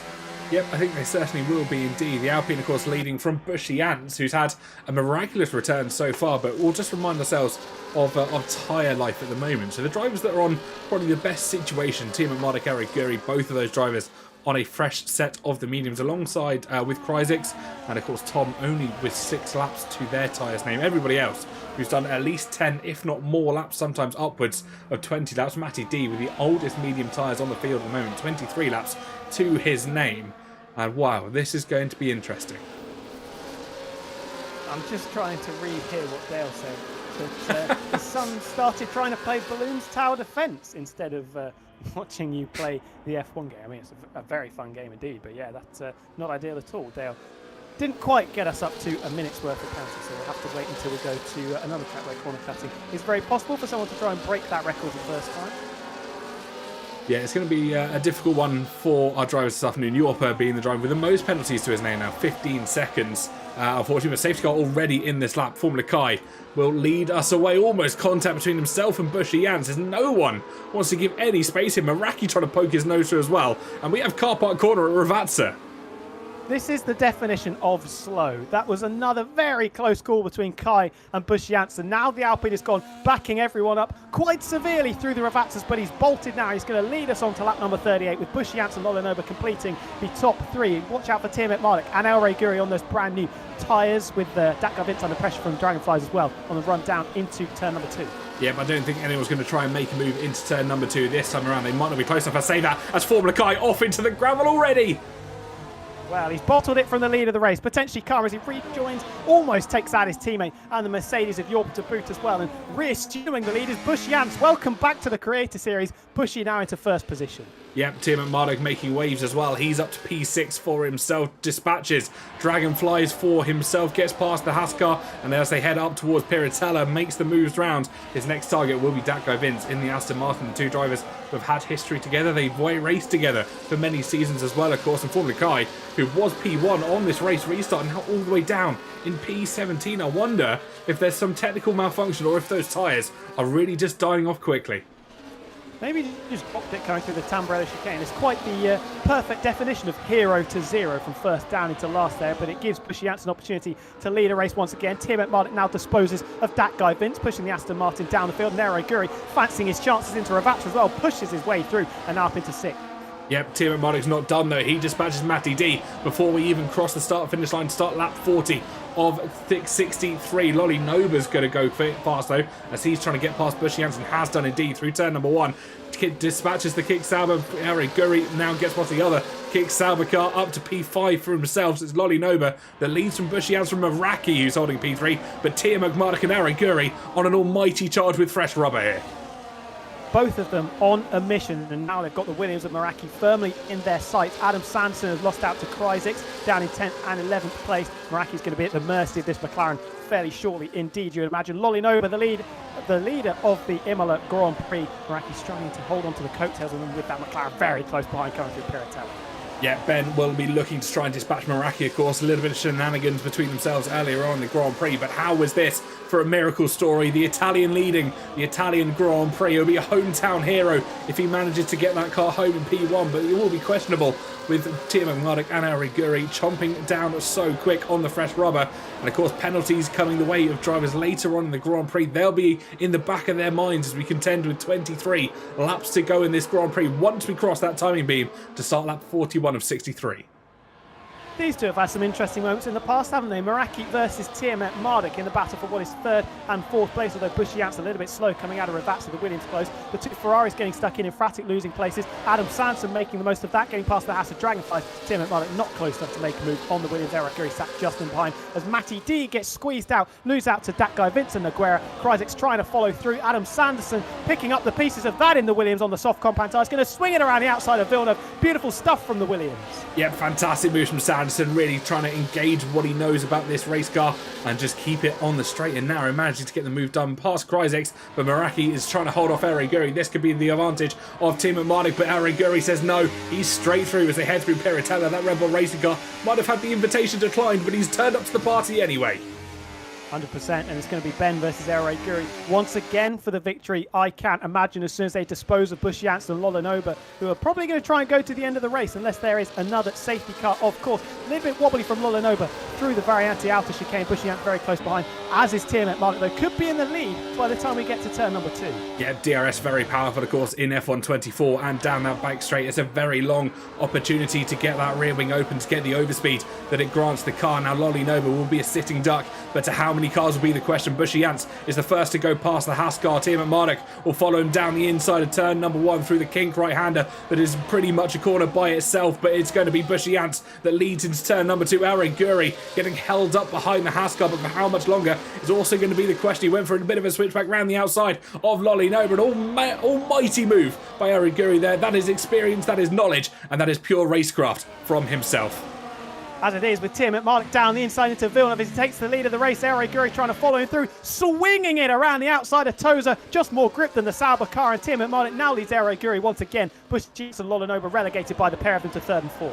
Yeah, they can't let this go though, because if they allow these two competitors to run off into the distance, Bushyan's and Lolanoba could become distant memories for the lead of this Grand Prix. Meraki will try and hold on as well, but I think there might be no stopping Timo Marduk and Ariguri on this race. They had a fantastic season battle last time out in Season 6. It went down to the wire, if you remember correctly, and this time around, in the second round of Season 8, they've been released and now will battle it out for the next 20 laps of racing.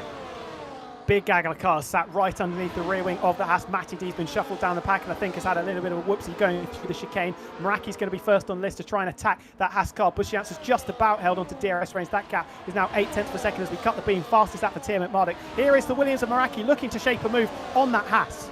Yep, he's got the rear wing open. Lolanoba, I think, is losing position. I say that as he's going to go for the move on Bushyan's into turn number 2. Swung around the outside.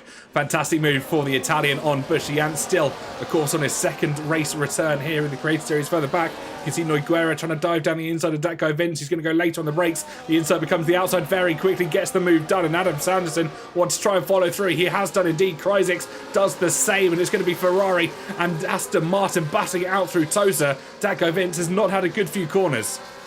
Yeah, so close though going through Toes. You could barely fit a playing card between the two tyres of the cars there. Thankfully, both of them keeping out of the grass and the gravel. But these two have checked out, and it is going to be a duel for 20 laps between Timo Marduk and Ariguri. Up the inside, Adam Sanderson picks up another penalty, going off into the runoff area as he duels with Kryzik for 7th place. Got to be careful of Vince potentially sending up the inside into the chicane, but the Aston Martin stays behind for now. Yeah, just managing to hold on to P8 there. Pushed wide not once but twice through Aqua Minerale. And Adam Sanderson, of course, picking up a 3-second for his name for that. Dragonflies having an instant further back. Front wing missing for that Haas car. But the other Haas car still up in P3. But the two leaders, as you've said, who have checked out, leading this race 44 of 63. Ariguri retaking the lead of the Grand Prix. And there is a slow-moving Dragonflies at the back of the field. Potentially, we could see another safety car on the pack. There's a purple lap for Ariguri.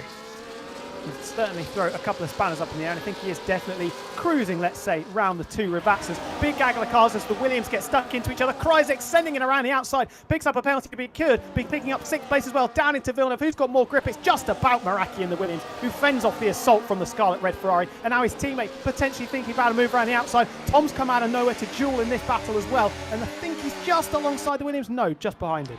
Yep, just managing to hold off Adam Sanderson, went from attack to a defence in a very short moment of time. Punju's had an instant as they headed through Tosa as well. Rear wing, fortunately intact and onto the grass though for that Papaya McLaren. The other McLaren still in P2, trying to chase down Eric Guri for this race lead. But the battle that is truly going on at the moment is 6th through 9th with Meraki, Kryzik and Adam Sanderson. Of course, Tom in there as well. Infratic just trying to hold on to the back of the pack. And I think that's that guy Vince and Yorpa as well, all getting involved. Ben in danger of dropping out of DRS zones. He's just under a second behind El Rey. I think he's going to get the DRS for this lap, and I think that kind of ruins El Rey's plans because he was trying to bolt, sets the fastest lap of the race, but Ben has just about held onto the coattails there.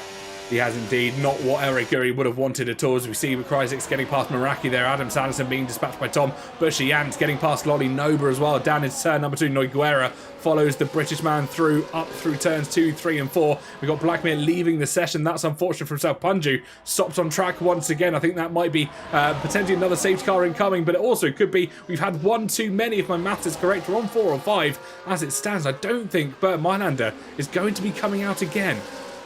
Rejoice, I think we might be going to the end of this race. Tiermet Marduk lapping up the mistake there from El Rey Guri going through toes. We've seen that before in this race, and the McLaren pulling through and up into the lead of the race once again. Fantastic move from Tiermet Marduk there, opportunistic as well. El Rey Guri with a minuscule mistake, and the man from down under just swoops right in, stole it away as we still have yellow flags further back. I think that is still Punju, but he has managed to cause a safety car this time round. It's Punju into the wall part 2, electric boogaloo, and we have a safety car on lap 44 of 63. Electric Boogaloo suffering from deja vu as Punju once again ends up face first in that pit wall, and this will be the last safety car we get. I imagine everybody is going to pick. Who's got soft tyres left? What compounds have people got? Who's got fresh tyres? Look at this gaggle of cars with someone, I'm not sure who it is, backing everybody up as we come up towards the Rivazza. I think, is that a Mercedes potentially of Nogueira? Well, potentially might be. I don't think he wants to double stack. Maybe Infratic, because he doesn't want to double stack on his teammate here, and certainly won't be able to go to the end. Some drivers staying out though. Both Tiermet Marduk and Ari Guri know their tyres will last, but if everybody else behind them goes for fresh, soft rubber, this could be a real battle to the end. Tiermet Marduk and Ari Guri could have thrown away a race victory. Yes, and well, they've been the class above, to be honest. They've been much quicker than everybody else. Kryzik stays out on the same age of tyres, and then it's Yorpa who returns to the top 4, albeit with significantly older tyres. Look at everybody behind them on the brand new soft compound tyres. We're going to have a sprint to the finish, which is probably going to be, what's that going to be, 15 laps potentially to the end of this race. And this quartet on their older medium tyres could be under severe pressure when we get going once again. Yeah, Matty D being the outlier, the only driver actually to go onto the mediums to see this race out, potentially out of soft compounds. I think Punja as well on an older set of mediums there, got that front wing replaced, but certainly not going to be anywhere near the title contention with that safety car being caused by that McLaren. It could have helped his teammate out though at the lead of this Grand Prix, but it also could have thrown away a race result. Bushy Ants, we know how quick they can be. Lolly Noba on fresh rubber, Noiguera on fresh rubber. Infratic, he might be on fresh rubber, but I can't see him ending up on the podium. So as we touch base under this safety car, I think let's try and think back to how many we've had. I think that potentially is the 5th full course safety car we've had, or it might be the 4th. With all the VSCs we've had, I think this should be the last one we get, no? I think if my maths is correct, this is the last safety car we can have for this race session, because this is the 5th one if we include VSCs, I think. Because we've had 3 safety cars, 2 VSCs. Correct me if I'm wrong here. I think that, I mean, we've definitely had 5 full course cautions. This is one of the full safety cars or the virtual safety car. We're letting the lap cars go through of Dragonflies, who is now set free to chase after the pack. Adam Sanderson, who was at one stage in 4th place, this hasn't really helped him. He came into the pits for a brand new set of softs, now finds himself in a legitimate 14th. Yeah, unfortunate for himself, double stacking. My only assumption with Meraki there, of course, is Hayden Gullis, I think, still on a bit of a chaos mission in this Grand Prix, him and Adam Sanderson and Matty D as well, having a bit of tussle extended down the inside of Matty D. Just remind the Kickstarter that he is indeed in his mirrors and right alongside him, but Hayden still in a devilish mood here in Imola. So who should we be looking at on this restart? Nogueira is probably the fastest driver in the lead group on the soft compound tyres. Bushiantsu has been fairly quick, but not quite at the pace of that Mercedes car. So if Nogueira can get past that Sauber, he could be a very, very decent bet to taking home the win of this race in 16 laps time. Meraki, no penalties, which is going to be crucial as well, in 9th position at the moment. 9 penalties for Lolanova and Infratic in front. If he can dispose of a couple of cars quickly, he could also be within a real shot of picking up a podium. Yep, I think the question will be as well, penalties when they come into fruition in 15 or so laps of time, when the racing crosses that start-finish line. The other question I might be asking here is, could we go down to time elapsed like we saw in the Formula 2 race last time around? Because we've had all 5 safety cars, all 5 full course yellows. So we might be reaching the time limit of the Grand Prix. It's a very, very good point. I mean, if anybody can tell us how long we've been going for, that would be ideal. It would be nice if the game gave us a bit of warning, maybe 5 minutes before the time was scheduled to elapse. But yeah, at the moment we're in the dark a little bit here, and Tim Marduk should just try and treat it as having 15 laps to go. Yeah, I don't think we're going to hit the time limit. I think that would only apply for potentially rain and all 5 safety cars. And of course, Yorpa, with those penalties, will be dropping quite considerably. Dragonflies with 12 and Punju with 6 down the bottom of the Grand Prix won't necessarily affect them as much as maybe others. But there's a number of drivers with either 3, 6 or 9 seconds to their name. Kryzik, Tom, that guy Vince and Hayden Gullis all with 3 seconds. It's Bushy Ants with 6, and then Adam Sanderson, Matty D, Lolly Norbert and Fratic all with 9 to their name. And of course Yorpa with 15. Yeah, this order is going to be completely jumbled by the time we come to the end of lap number 36. Nobody has any idea what's going to happen, although I can probably put a decent bet down that it's going to be a duel between Tim Marduk and Elray Guri. Renewing the spoils from earlier on, they have been the main duo fighting it out for the win in the first 48 laps. I think that will probably continue for the remaining 15. Yeah, Eric Guri, always one of those drivers in Imola that looks strong. He won, and I've mentioned this time and time again, he won last time out in Season 5. And if he's on for it this time around, he'll be winning in Season 8 as well. He also holds the fastest lap as things stand, although I think a few drivers behind might be able to steal that with fresh, softer rubber and a lower fuel load than he originally had. But who knows, Eric Guri is a master of many tricks, and if he manages to hold this fastest lap and get the win, it'll be a repeat of what we saw last time out in Season 5. Absolutely. The reigning champion attacking the former champion of the Creator Series, and it could get very, very spicy indeed. Watch out for another former champion in Meraki fighting his way through from 9th. Naguera, no penalties in 6th place. Just got a couple of drivers in between himself and the leading duo where he is on those brand new soft compound tyres. I think Naguera is going to be looking very good for this. If he can get rid of Bushy Ants, Yorpa's going to be very slow on those old tyres, and he's got a load of penalties to boot as well. Kryzik has been quick, but also on old tyres. Naguera's got a great opportunity to win this race as the safety car is finally pulled into the pits. He does indeed. Tim Marduk becomes the effective safety car as we head down towards the 2 Ravatsas. Dragonflies and Punju nowhere near our field at the moment. Punju gets a 3-second penalty for track limits out of Aqua Minerale, and Dragonfly is still only going down the start-finish straight and actually slowing down quite considerably. I'm not quite sure why he's doing that, but we'll keep an eye on Tim Marduk here and Eric Guri, who will be released in a mere matter of moments to start lap 49 of 63. 15 laps of racing to contend with. It's McLaren versus Red Bull Racing. We've seen this a lot over the 2024 season, and now Tim Marduk, he'll put foot to the floor and we'll go racing once again. Eric Guri, though, goes wide from this opening race stint. He tried to get as much of a run as he possibly could. Yorpa up past Kryzik almost immediately, but Eric Guri with the amazing overspeed, potentially burning as much of that battery as he can. And look at this, it's like Noah's Ark. We're all going 2 by 2 by 2 by 2. It's turns 2, 3 and 4. Bushy Ants almost ended upside down coming into turn number 2. Then made contact with, I think, potentially a Ferrari there, probably Infratic in there in the battle for 6th and 7th place. Tim Marduk just about holding on to the lead of the race. Tom getting stuck in with Infratic as well as the Aston Martin drops off into the gravel. A lot of bumping and grinding going up towards Tozy. Yep, everybody just trying to sort themselves out into their original positions. Meraki getting past Lolly Noba there as well for P9. The Williams just pipping out the Haskell as we head down towards through Piratella down towards Aqua Minerale, and all the drivers just sorting themselves out here. Noguera just about a 10th off the back of Kryzik as well as we head up the hill for the 49th time. What's felt like an eternity here in Imola will shortly be coming to an end of this Grand Prix. That's Meraki further back, trying to get past the Alpine of Tom, and it looks like the Ferrari of Kryzik and Yorpa getting all sorts out of shape as we head down towards the 2 Ravatsas.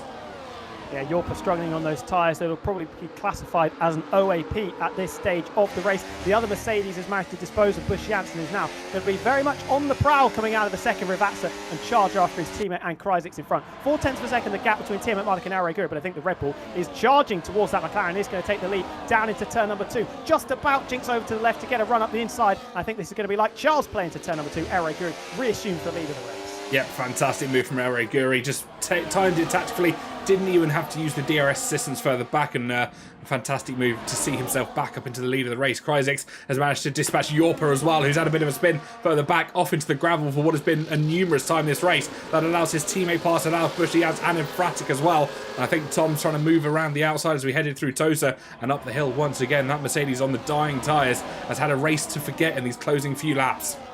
Yeah, I think he was given a little bit of a push by his teammate there, Nogueira. Now Tony hawking over the curbs, coming off Piratera and falls outside of the top 10. Meraki squabbling with Lolin Ober in front, going up towards Aqua Minerali. The Mercedes, the Williams, sorry, with the Mercedes engine just about gets one over on the Haas with Punju. Now up into 10th place. How's that happen?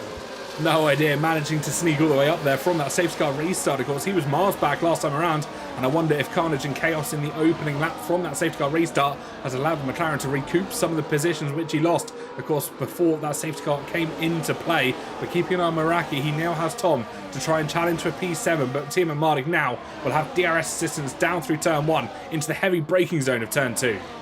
Got to be careful of the Ferrari prowling behind as well. Tim Mardik is going to get the lead from El Guri, but watch for Kryzik with the overspeed. Not quite close enough to challenge the Red Bull down into turn number 2. And it's McLaren leading again. Is that a Haas going very, very wayward through the first couple of corners? I think that might have been, I'm trying to find who it was, Lolly Noba, just getting all sorts out of shape, trying to hold off Punju, but Meraki and Tom still having a good battle, and once again, Lolly Noba not quite finding his way through the corners as much as he would have liked, especially as he finds himself in the F2 cars. But Bushy-Yans now on the back of Nogueira as we head up, down through Piratella, down towards Aqua Minerali for the 51st time. Drivers will be itching to get home, see their teams, and see this race end. I described it earlier as survival of the fittest. That is becoming more and more evident as we progress further through this race. Yorper's fallen down to 12th place now. I think that is going to be his charge for any meaningful points over Punju, having a look up the inside of Lauren Ober. Not quite close enough to make that move into the chicane. Yeah, but he thought about it. He's recovered from where he was on the grid, down to P17, just about 2 or 3 laps to go. And now Punju finds himself in amongst the points, trying to get past Lolly Noba, who hasn't had the best restart from this safety car situation. He has Meraki just in front of him, Tom in front of him, 2 previous champions here in the Creator Series, and fantastic stuff to see them all racing. But Bushy-Yans is not going to stand on ceremony. I think he wants to move past Nogueira, but the lead of the race has changed hand once again. Kryzik up to the lead, but El Guri with the dive down the inside, just holding back onto it. He fancied a look around the outside. He disposed of the McLaren. Tried to do the same to the Red Bull. Couldn't quite get that Scarlet car alongside Tim Mardik. Now just underneath the rear wing of that Ferrari car. But goes a little bit wide through the second part of Villeneuve. That potentially gives Nogueira an opportunity to sniff around the rear of that Papaya car. Not quite close enough to make a move to Tosa. Yep, he's not what he'd be wanting to see. Nogueira now on the rear of his car as they head up towards Piratella again. Tim Mardik trying to retake the lead of the Grand Prix, or at least try and get past back Kryzik, because if he doesn't, he might allow El Guri to try and run away with this race victory. Nogueira is going to do everything that he can to stop the race going to the Red Bull racing car, bring the victory back home to Brackley for the Mercedes team, and Bushy-Yans trying to take it back to Alfa Romeo, or at least back to Kick Sauber. And Kryzik could really be the joker in the pack here, trying to spoil the duel between El Guri and Tim Mardik with those penalties that the Ferrari has picked up over the course of this race. And look who's in 4th now. Nogueira on the fresher, faster soft compound tyres. He's going to be a real threat with the final 12 laps. He will indeed. DRS opens for our front runners once again. El Guri 6/10 of a second clear from Kryzik, and almost a second clear of Tim Mardik as we run down through turn number 1 towards turn number 2. And I don't think either of the cars are going to be close enough this time around. There'll be battles further back as Hayden Gullis dispatches Punju into turn number 2. He's had an amazing recovery drive over the course of this Grand Prix. What was a bit of a joke when he started out now turns into serious racing for the V-Cub with 15 laps, now closes down to 11 laps of racing. Somehow stumbled inside the top 10 there as Lolin Ober, I think, sent it up the inside into Tosa, trying to get 8th place back from Meraki. A little bit of wheel barging as we come out of 7 and up through the kink of 8 and through to turn number 9 of Piratella is the Haas just alongside. The Williams send it around the outside, bit of contact, bit of a slide on the exit. I think it's just going to be 8th place for the Haas. Tim Mardik sending up the inside of Kryzik, meanwhile, bit of a wobble on the exit as well for the Ferrari. The McLaren filing through. Great move down the inside of Aqua Minerale there. It was an opportunistic move. Door was left open by Kryzik, and I'll tell you what, Tom thought about a move on Infratic there as front wing and brake boards go flying. Infratic's lost front right end plate there, and that's not going to be all happy days in the Ferrari camp. But Tom at the moment up to P5, but Bushy-Yans loses a position in all that carnage and chaos, and Lolly Noba and Meraki still going at it as Hayden Gullis sent one down the inside. Wow, Hayden out of absolutely nowhere. Adam Sanson into 10th place. Bushiant's getting back past Tom, who went wide through Ravat. So the lead is going to change hands once again. Teammate Marnik reassumes it. Are we going to be 3 wide for the second time in the last 3 laps? Just enough room for the Ferrari on the outside. Eri thinking about lunging it back up the inside, but he has to resign himself to dropping down to 3rd place. Now it's McLaren, Ferrari, Red Bull, Mercedes. Yeah, fantastic move there from Timo Marnik, just holding off Kryzik and El Guri. But of course, the race is not over and done with yet. Yellow flags further back in Fratic into the pit lane, heading Gullis and Adam Sanderson going wheel to well. I think Sanderson slightly pushed off as Datgo Vince gets past the Williams car, and the Williams car dives down the inside, pushes the Aston Martin wide. In Fratic's retired in the pit lane. I think Datgo Vince is losing 3 or 4 positions as a result of the Williams deciding to run wide. Yeah, given a handy trick through the grass there, courtesy of Adam Sanderson. Punchy trying to pick up the pieces from that, but just about the Williams will hold on to that spot inside the top 10 for the time being. I don't think Vince is going to be particularly pleased about that when he sees that back after the race. Not in the slightest. He'll be explaining why he lost so many positions to his team principal, of course, and he finds himself down in P13 at the moment. Tom, with another penalty to his name, up in P6, where the 2 front runners lead the 4 front runners, who it is now. Bushiant's been dispatched by about 7.5 tenths of a second. It's now McLaren, from Ferrari, from Red Bull, from Mercedes, all leading through this Grand Prix, and Timo Marnik will be under pressure, but he might have Dragonflies for some relief as they head through to start lap 55 of 63. Yeah, that Haas is going to be very, very interesting for these guys to try and deal with. Through goes El Guri as well, pushing Timo Marnik down into 3rd place. Nogueira not quite able to get close enough to these guys to mount a serious assault down into the Tamburello chicane. Bushiant still holding firm in 5th ahead of Tom and Meraki. Yep, so far so good for Bushiant. I think if he can finish within the top 5 here, he'll have a very happy day at the office indeed. Lolly Noba with a 3-second penalty to add to his end race time, and Dragonflies with an amazing bit of sportsmanship, just pulling off the racing line, letting everybody file through him, and that's exactly what we love to see in the Creator Series. Hats off to the Haas, not disrupting the lead duel going on between the 4 out in front. Here's Meraki almost pushing Tom on the exit of the Peratella, thinking about a move into Aqua Minerale. Not quite close enough into the first part of it. He's got to be careful of the Haas and Lolino, but all over the back of him coming out of it as well. Yeah, at the moment he's trying to put pressure on Tom. Meraki, of course, penalty free. That's one thing you might want to add to your notebook. He will not lose any additional time when he crosses that timing beam for the 63rd time. Tom, of course, and Bushiant, the stand in front of him, do have time penalties to their name. And if the Williams car can remain penalty free for the next 6 or 7 laps of racing, it'll be a very good day at Grove. Absolutely, but we've got to see, because Adam Sanson's got a hell of a lot of penalties to his name. I think he's got 9 or potentially even 12. Here is the battle out in front. Kryzik, El Guri, Timo Marnik, all going to remain in formation with Bushiant very close to the back of the Mercedes there. Meraki gets one over on Tom, up into 6th place there. Could potentially be finishing on the podium if he can get a bit of a shift on in the remaining 7 laps or so of this race. And Tom could potentially be at the mercy of Lolinova, who currently holds 15 seconds of penalties over his head. Certainly could be indeed. It's all going a little bit awry in the closing stages of this Grand Prix, heading Gullis with another 3 seconds to add to the V-Carbs total. Of course, missing some front wing on the front right end plate there. That's Lolly Noba going to go for a move on Adam Sanderson, I think, or at least Tom down the inside as we head through Piratella, pushes the Alpine just a little bit wide, but the Haskar rubbing his racing, as they say, and Lolly Noba up to P7. We'll have Meraki to try and challenge next, and that is exactly some good racing. Tom, who was very quick off the restart, got himself up into 5th place, has now started to tumble through the field, so I wonder if potentially a little bit of damage or his tyres are really, really struggling. Timo Marnik very close to the back of El Guri, and likewise Bushiant's very close to the back of Nogueira, who's still struggling to cling on to the trio in front. Yeah, Nogueira just can't seem to grab the grass that he would have liked, as Dragonflies gets a 10-second penalty for ignoring blue flags, unlike what we saw this time around last lap. Kryzik, of course, just holding on to the lead of the race, but El Guri, under no time pressure at all, jumps up into P1. Kryzik will hold P2. Timo Marnik will file through in P3, bringing Nogueira and Bushiant along. This front 5 pack of cars have dispatched the rest back. 1.7 seconds is the deficit back to Meraki. Well, that gap was over 2.5 seconds. So Jake is coming, but he might run out of time here. 1.92 seconds now. He's got to be careful. Side by side between Tom and Adam Sanderson through the Villeneuve chicane. Going to continue down in towards toes of the Williams later on the brakes. Tom, who has got a bit of damage, I think, there on the left-hand side. Spinner at the back is the second Alpine of Formula Kai, who I think made some contact with Punji. Yeah, I think just a little bit of a tap as they headed through the chicane. Nothing too malicious, nothing too serious to end the Formula Kai's race. As Timo Marnik almost losing the car as they exited out of Aqua Minerale, losing a little bit of time to Kryzik as well. Not too serious, he'll still be within DRS range and still holding off Nogueira at the moment, but maybe a little bit of a sign that tyres are going awry. Yeah, how are your underpants there? We saw Blackmere pitch it into the wall on the right-hand side there. Tim Marduk almost doing a carbon copy, but just managing to catch the slide and remain in this five-way fight for the lead. We've got a safety car. We have indeed. Yorper, I think, has stopped at the top of the hill. He's missing a front wing, so I'm going to assume that was a genuine innocent error. Guri diving into the pit lane right at the last second. Kreising's team and Marduk actually have been rather caught out by that. They've stayed out. And let's see what tyres Eric Guri goes on to. As expected, a fresh set of softs to see this race out.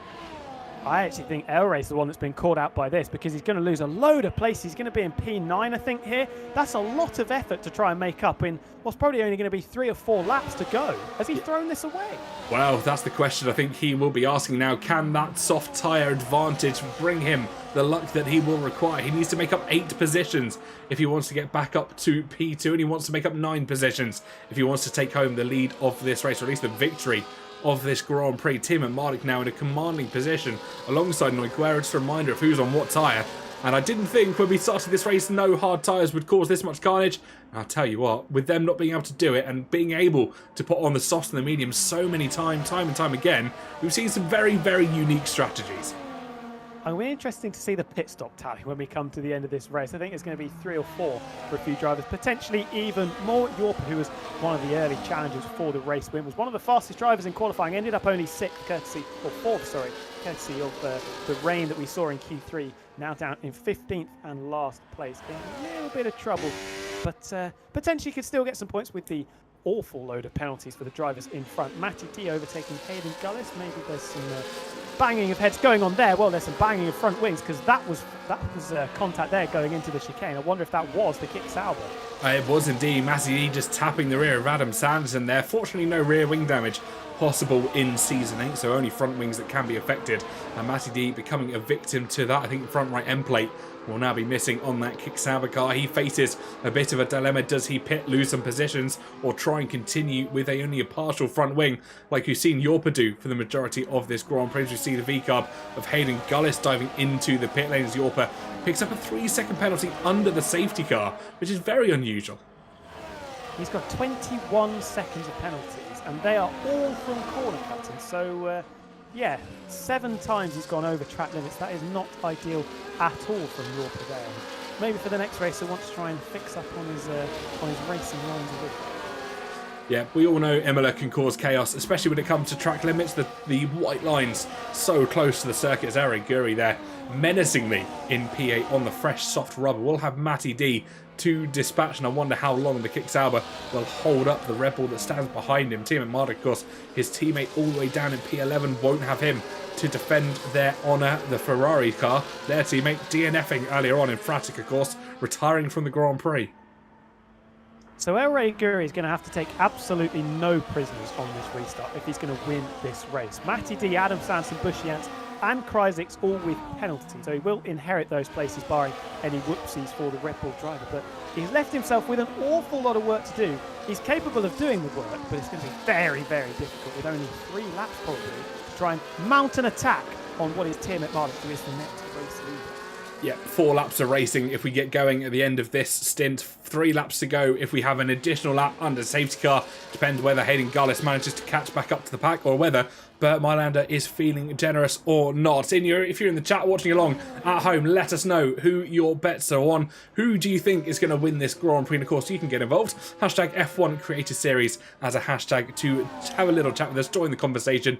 Normally a graphic would pop up, but it's not on my screen at the moment as we're running our basic package. But it looks like we're going to be going for another lap unless we get a last minute call. Surely not now. It will be 3 laps of racing to go here in the second race of Season 8 of the Creator Series. Kreising leads from Tim at Marduk from Noiguera, and it's going to be a 3-lap shootout to the end.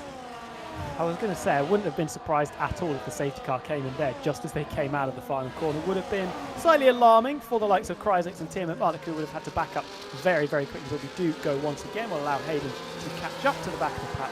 Like I said, 3 laps of racing. It's an OG classic F1 open lobby sprint, and I wonder, we've seen some F1 open lobby driving so far. Today I wonder if we'll get a little bit more in the remaining 3 laps. Well, a lot of these drivers well versed in the world of F1 open lobbies. A lot of them do them fairly frequently. Hayden Gullis, Adam Sanderson, Meraki, to join the ranks of a few others that quite frequently join themselves in with viewers to have a little sprint around the various Formula 1 tracks in this game. And I don't think 3 laps is going to be enough to see Hayden Gullis go from last to first, but definitely have their ERS planned out for the next 3 laps of racing. Kreisig leads in the Ferrari, penalties to his name of course, but Tim McMardock chomping at the bit. Nogueira, both of those drivers without penalties as well. Bushyanz will drop fairly considerably due to how close the pack is at the moment. Meraki and Adam Sanderson with a good result on track at least for the Williams team. Kreisig needs to bear in mind that he could potentially still finish on the podium here. Meraki is the major risk for him, obviously El Rey as well, but if the pack gets backed up, say they get stuck behind someone like Nogueira or Bushyanz, the podium's still very much on the cards for the Ferrari as the safety car's in and we get ready for our sprint to the flag. 3 laps to decide the winner of, well, I can't remember the entire name because that would be... well, that would be very impressive. And I'm not that impressive as a commentator. The Imola Grand Prix.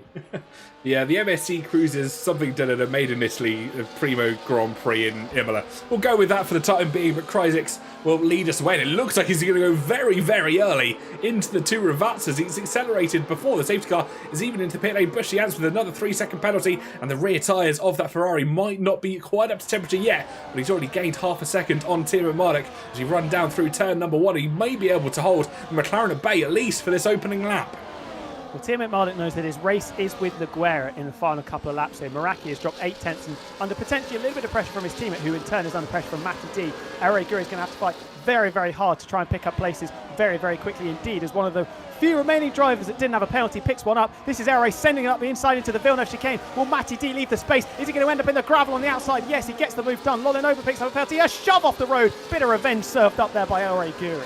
Erre Guri was not happy at all being run off the road there by Matty D, and with the fresher tyres, the stickier compound attached to his car, he was able to give as good as he got, and that's allowed him to move up to P7, but he has lost a considerable amount of time forwards to the 2 Williams cars of Adam Sanderson and Meraki, but in the lead for the Grand Prix. Kreisig with Tim McMardock chasing just down behind. 4 tenths is the delta that separates them at the moment. Nogueira 7 tenths of a second off the front running 2 at the moment, and Bushyanz still in the fight as well as Matty D picks up another 3-second penalty. It has felt a little bit like we're at the fairground with all of the bumper cars being played by the drivers. We come up to start lap number 62, the penultimate lap of the race, and Erre Guri is caught up to the back of the first Williams that he needs to dispatch of, and it's Adam Sanderson who's a little bit slow coming out of Ravazza, and this should be easy pickings for the Red Bull down the straight with a kink in it up towards turn number 2.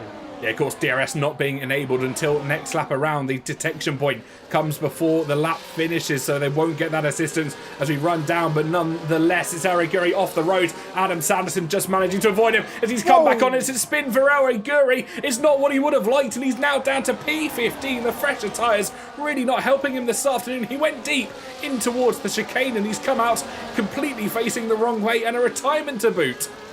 The reigning champion tangling with Adam Sanderson, tangling with Lolinova, and that leaves him down and out in 15th place. He's going to score no points. The reigning champion battles are plenty behind. Hayden Gullis trying to make mincemeat of the Mercedes of Yorpa, and Matty D up the inside into Piratella, but that RB not quite close enough, and it's got to be careful of the Mercedes, but I think is still there. Tim McMardock 3 tenths of a second behind Kreisig. He doesn't have to make that move, but I think he'll want to win it on track. Yep, he'll want to try and pip him out at the last time of calling. Of course, Hayden Gullis, who was down in P15 just a lap and a half ago, nearly 2 laps ago now, is trying to make positions up through every single corner, but the lead of the Grand Prix now comes down to the final lap. 63 of 63. Timo Mardik, who remains penalty free, will chase down Kreisig in the Ferrari as we cross the start-finish line onto the final lap of racing. Timo Mardik with that DRS assist is now surely well and buried in this Grand Prix. Nogueira not quite close enough this time around to make an impact, and Timo Mardik has just 1 lap of this Imola circuit to complete before he brings home his first victory here in Season 8.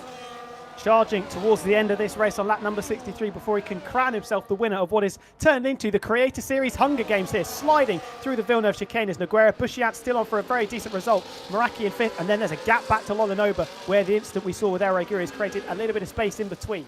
Yep, has indeed, but the battle for the lead at the moment. Kreisig is not giving this up as we head through Piratella for the final time down towards Aqua Minerale. The Ferrari trying to push through that McLaren at every given opportunity, put the McLaren under pressure and hope for a spin, as well as Hayden Gullis and Matty D having a battle further back out of sight of the points. Of course, that won't matter as Timo Mardik comes through the final chicane of this Imola circuit. A little love tap from the Ferrari as we head down to the final 3 corners of this race. 16, 17 and 18. Of course, the little kick 19 to finish off this race. course, Ravazza 1 and Ravazza 2 to contend with for the McLaren. Benjamin Daly, aka Tim McMardick, will come round the penultimate corner now to surely claim victory here in Season 8. He was champion just a couple of seasons ago. He'll now get the race victory in Imola. It's a win for Tim McMardick. Noiguera on the podium and Meraki stealing it at the death to come P3. Fantastic result for our podium sitters.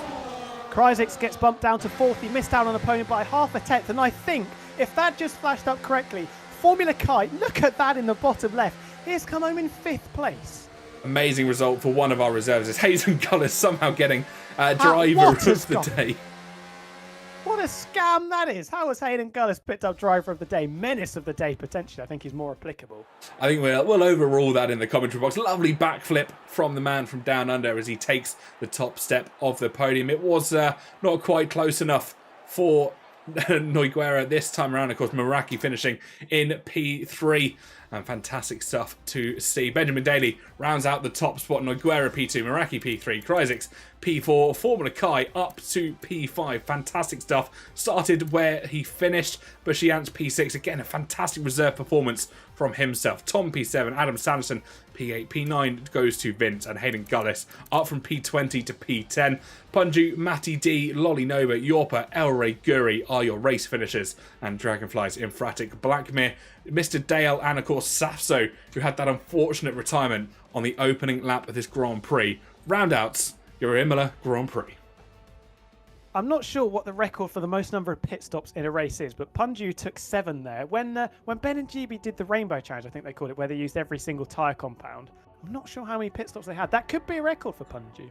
I think it could be a Creator Series record, almost full stop. Well, I'm sure someone in the comments probably knows a lot more about it than we do, but we'll wait and see if we get our top 3 in for a chat. Let me give him a little ping, see if anyone wants to come in. And yeah, fantastic race. Tim McMardick proving right at the end why he has been a champion here in the Creator Series before. Yeah, very exciting to say the least. We had quite a few controversial collisions, and I think there'll be a few drivers in the cool-down room less than pleased with the antics of some of their competitors, but that is usually how it goes in Creator Series. And like I said, hopefully we get to speak to our top 3, because I think all of them are going to have very interesting stories to tell. I think they certainly are. I think it will be different from each driver's perspective as well, because no one had the same race as somebody else. And I'll tell you what, it'll be interesting to see how Tim McMardick saw it compared to, say, Meraki, who managed to pip out a podium in P3. Absolutely. I mean, Ben, he won the race, but he probably had one of the least exciting Grand Prix out of everyone, which is pretty impressive and tells you all you need to know, really. Certainly does. Well, we haven't had any response at the moment. Who was, whilst we're waiting for our drivers to hop in for a chat, of course we saw Hayden Gullis getting driver of the day according to the game. I think we might overrule that slightly in the commentary box. Who would be your vote go towards? Oh, that's a tough one. I mean, purely on position, I mean, I think Meraki was in pretty much every position throughout that race. So just for being able to fight it back through, one of 3 drivers that didn't pick up a penalty, able to pick up a podium in the end, I would potentially give a shout out to Jake for that one. Yep, certainly Jake having a fantastic race, of course, securing a podium for the second Imola Grand Prix on the trot, finishing P2 last time out. Eric Guri couldn't quite convert it to back-to-back wins in Imola, and of course GB, who got P3 last time out, not racing here this afternoon. We can't wait to see him back on the podium. We'll wait just a couple of more moments to see our drivers head out, but of course we'll have a quick look ahead to next week as well. We head to the Fan Vote Grand Prix. And of course, people in the chat and at home, keep an eye on social media throughout the week and you'll have your say as to where our drivers will be racing next week. And I tell you what, every single fan vote we've seen over the course of the last few seasons has always been a spectacular race. Absolutely. It's always very exciting. A delve into the unknown. Obviously, we've got the wild cards and the tracks not being disclosed particularly early. But yeah, it's always a fun one. Apologies for the blurriness of my camera, by the way. I was just trying to sort that, but unsuccessfully so far. No trouble. Yeah, I think it's going to be a good one. We've seen some good Grand Prix in future. We've seen Silverstone. We've seen Monaco, of course. I think that could be a bit of a fan favourite as we see Infratic and Lolly Nova heading in with the race. Appreciate you guys and congratulations on the races you had this afternoon. Maybe a little bit of commiserations for Infratic after his retirement in the pit lane. It doesn't look like we're going to get anyone in for a chat, which is rather unfortunate. No, we could have some very good stories to tell. Although Maraki's just jumped into the interview waiting room, so we'll speak to him in a moment. Just a word on Infratic. I mean, I said it last week, can't buy a break at the moment. Was in a really good position. I think he was P6 or P7. The pace looked strong, but in the end caught up in an instant, which threw him down and out right at the death. Unfortunate stuff. Definitely very unfortunate. It doesn't look like we're going to get Noguera, but we have got two of our podium sitters here this afternoon. We'll start with Meraki and drag him in for a little bit of a chat. Meraki, welcome in to the commentary box and welcome in to the post-race review. Of course, podium for yourself. Fantastic stuff. And how did it go for you? I don't know. I genuinely, after the start of that race, I was just driving and hoping not to get taken out, and I somehow ended up getting a podium. I had no idea Crix had a penalty at the end there as well, so I was content with P4. But yeah, we got a bit lucky as well at the end, I guess, with what's happened with El Rey, and I guess Adam and May. I can see it being spoken about now, but I have no idea what's actually happened. I'd need to watch it. But yeah, I think after the start of the race, no way I thought I was getting a podium. So happy. Yeah, how do you keep your head in a situation like that? Because I think you were pretty much in every single position that there has been in this race. Especially at the start, getting stuck into battles, in particular with Hayden, of course, that we've seen before. How do you manage to remain calm and then end up getting a very good result? It's one of those things where you just drive. It's kind of hard to say how you remain calm in them situations, but you just gotta kind of knuckle down and just get your head down and kind of put it to the back of your mind. Realize that what's happened and just focus on what's in front of you, because it definitely changed the mindset. I think, for the rest of the race, where I was just happy to kind of get what I've got in the end. But yeah, at the start, the whole I think someone tried to cause a safety car and there's just a massive gap, and I was like, that was a bit annoying. Then we had what happened with Hayden, that was a bit annoying, and then after that it was just trying not to get penalties, because I saw loads with penalties. And now here we are. No idea how. Well, either way, fantastic result going forwards. You've managed to get a back-to-back podium when we've raced at Imola in the past, and looking forward to the Fanvote Grand Prix next week as well. Sometimes throws a little bit of a curveball, even more so than we've seen in the last two rounds. Yeah. I honestly, I can't remember the last time we drove around Imola, so I guess it's just a good track for me, I suppose. So here we are. Interesting race. Certainly has been. Well, thank you for taking the time to come and have a chat with us, Meraki, and best of luck for the fan vote next week. Thanks. Hope they bless us. Fingers crossed. See you later, mate. Well, we've had a chat with Meraki. Let's pull in should we pull in our race winner and have a chat with Ben? I think we should. Yeah, there we go. Oh, we've pulled him in. Hello. Hello, welcome in to the commentary box. Hope fantastic race from yourself, of course, winning overall. But there was probably a lot to talk about in that Grand Prix for you. Absolutely. El Rey bunching us up for a lot of the race, the tactics, trying to save battery. We had Crysix in there, Yorpa, we had Adam putting pressure under me. There was a part of the race where I felt pretty slow as well, and I was like, what's going on here? And then I sorted it out towards the ends, and then the safety cars. When do you box under a safety car, and which one? I stayed out under the last one because I didn't fancy overtaking a bunch of people in the last few laps. And it helped massively that I didn't have new tires, so that made that decision a lot easier for me. What was it like basically having to create your strategy on the fly effectively? No hard tyres for the first time, having to make the most of the mediums and softs. How do you go through that dynamic throughout the race? Yeah, it's a really tough one because this is a traditional one-stop here, medium hards, and it's one of the longest pit lanes in the calendar. So, it's really tough to try and make softs and mediums work on a one-stop. But that was my plan. Basically, start softs on the worst tire and then wait for a safety car. Thankfully, before the tires got too dead, we got that safety car. So yeah, it was just reacting to the safety cars. So I'm glad I boxed under the right ones. Certainly did indeed, and of course getting the victory out at the end. You saw El Rey Guri pitting in those last few laps. He got caught up in chaos through some of the chicanes. Was there ever a moment at the end where you thought potentially El Rey could have caught if he wasn't caught up in that carnage? Absolutely, yeah. I thought I was waiting. I was waiting for El Rey to catch me on the last lap. Throwback to I think Austria last season when he was on the dries and we were all on the inters. I thought he was going to be flying because we were both in a similar scenario halfway through the race. where together us two were getting through the field, and I was complimenting him so much on how well he was getting through the field. I thought he was going to do the exact same. So, look, I got pretty lucky there that he got tangled up because he was the quickest out there today.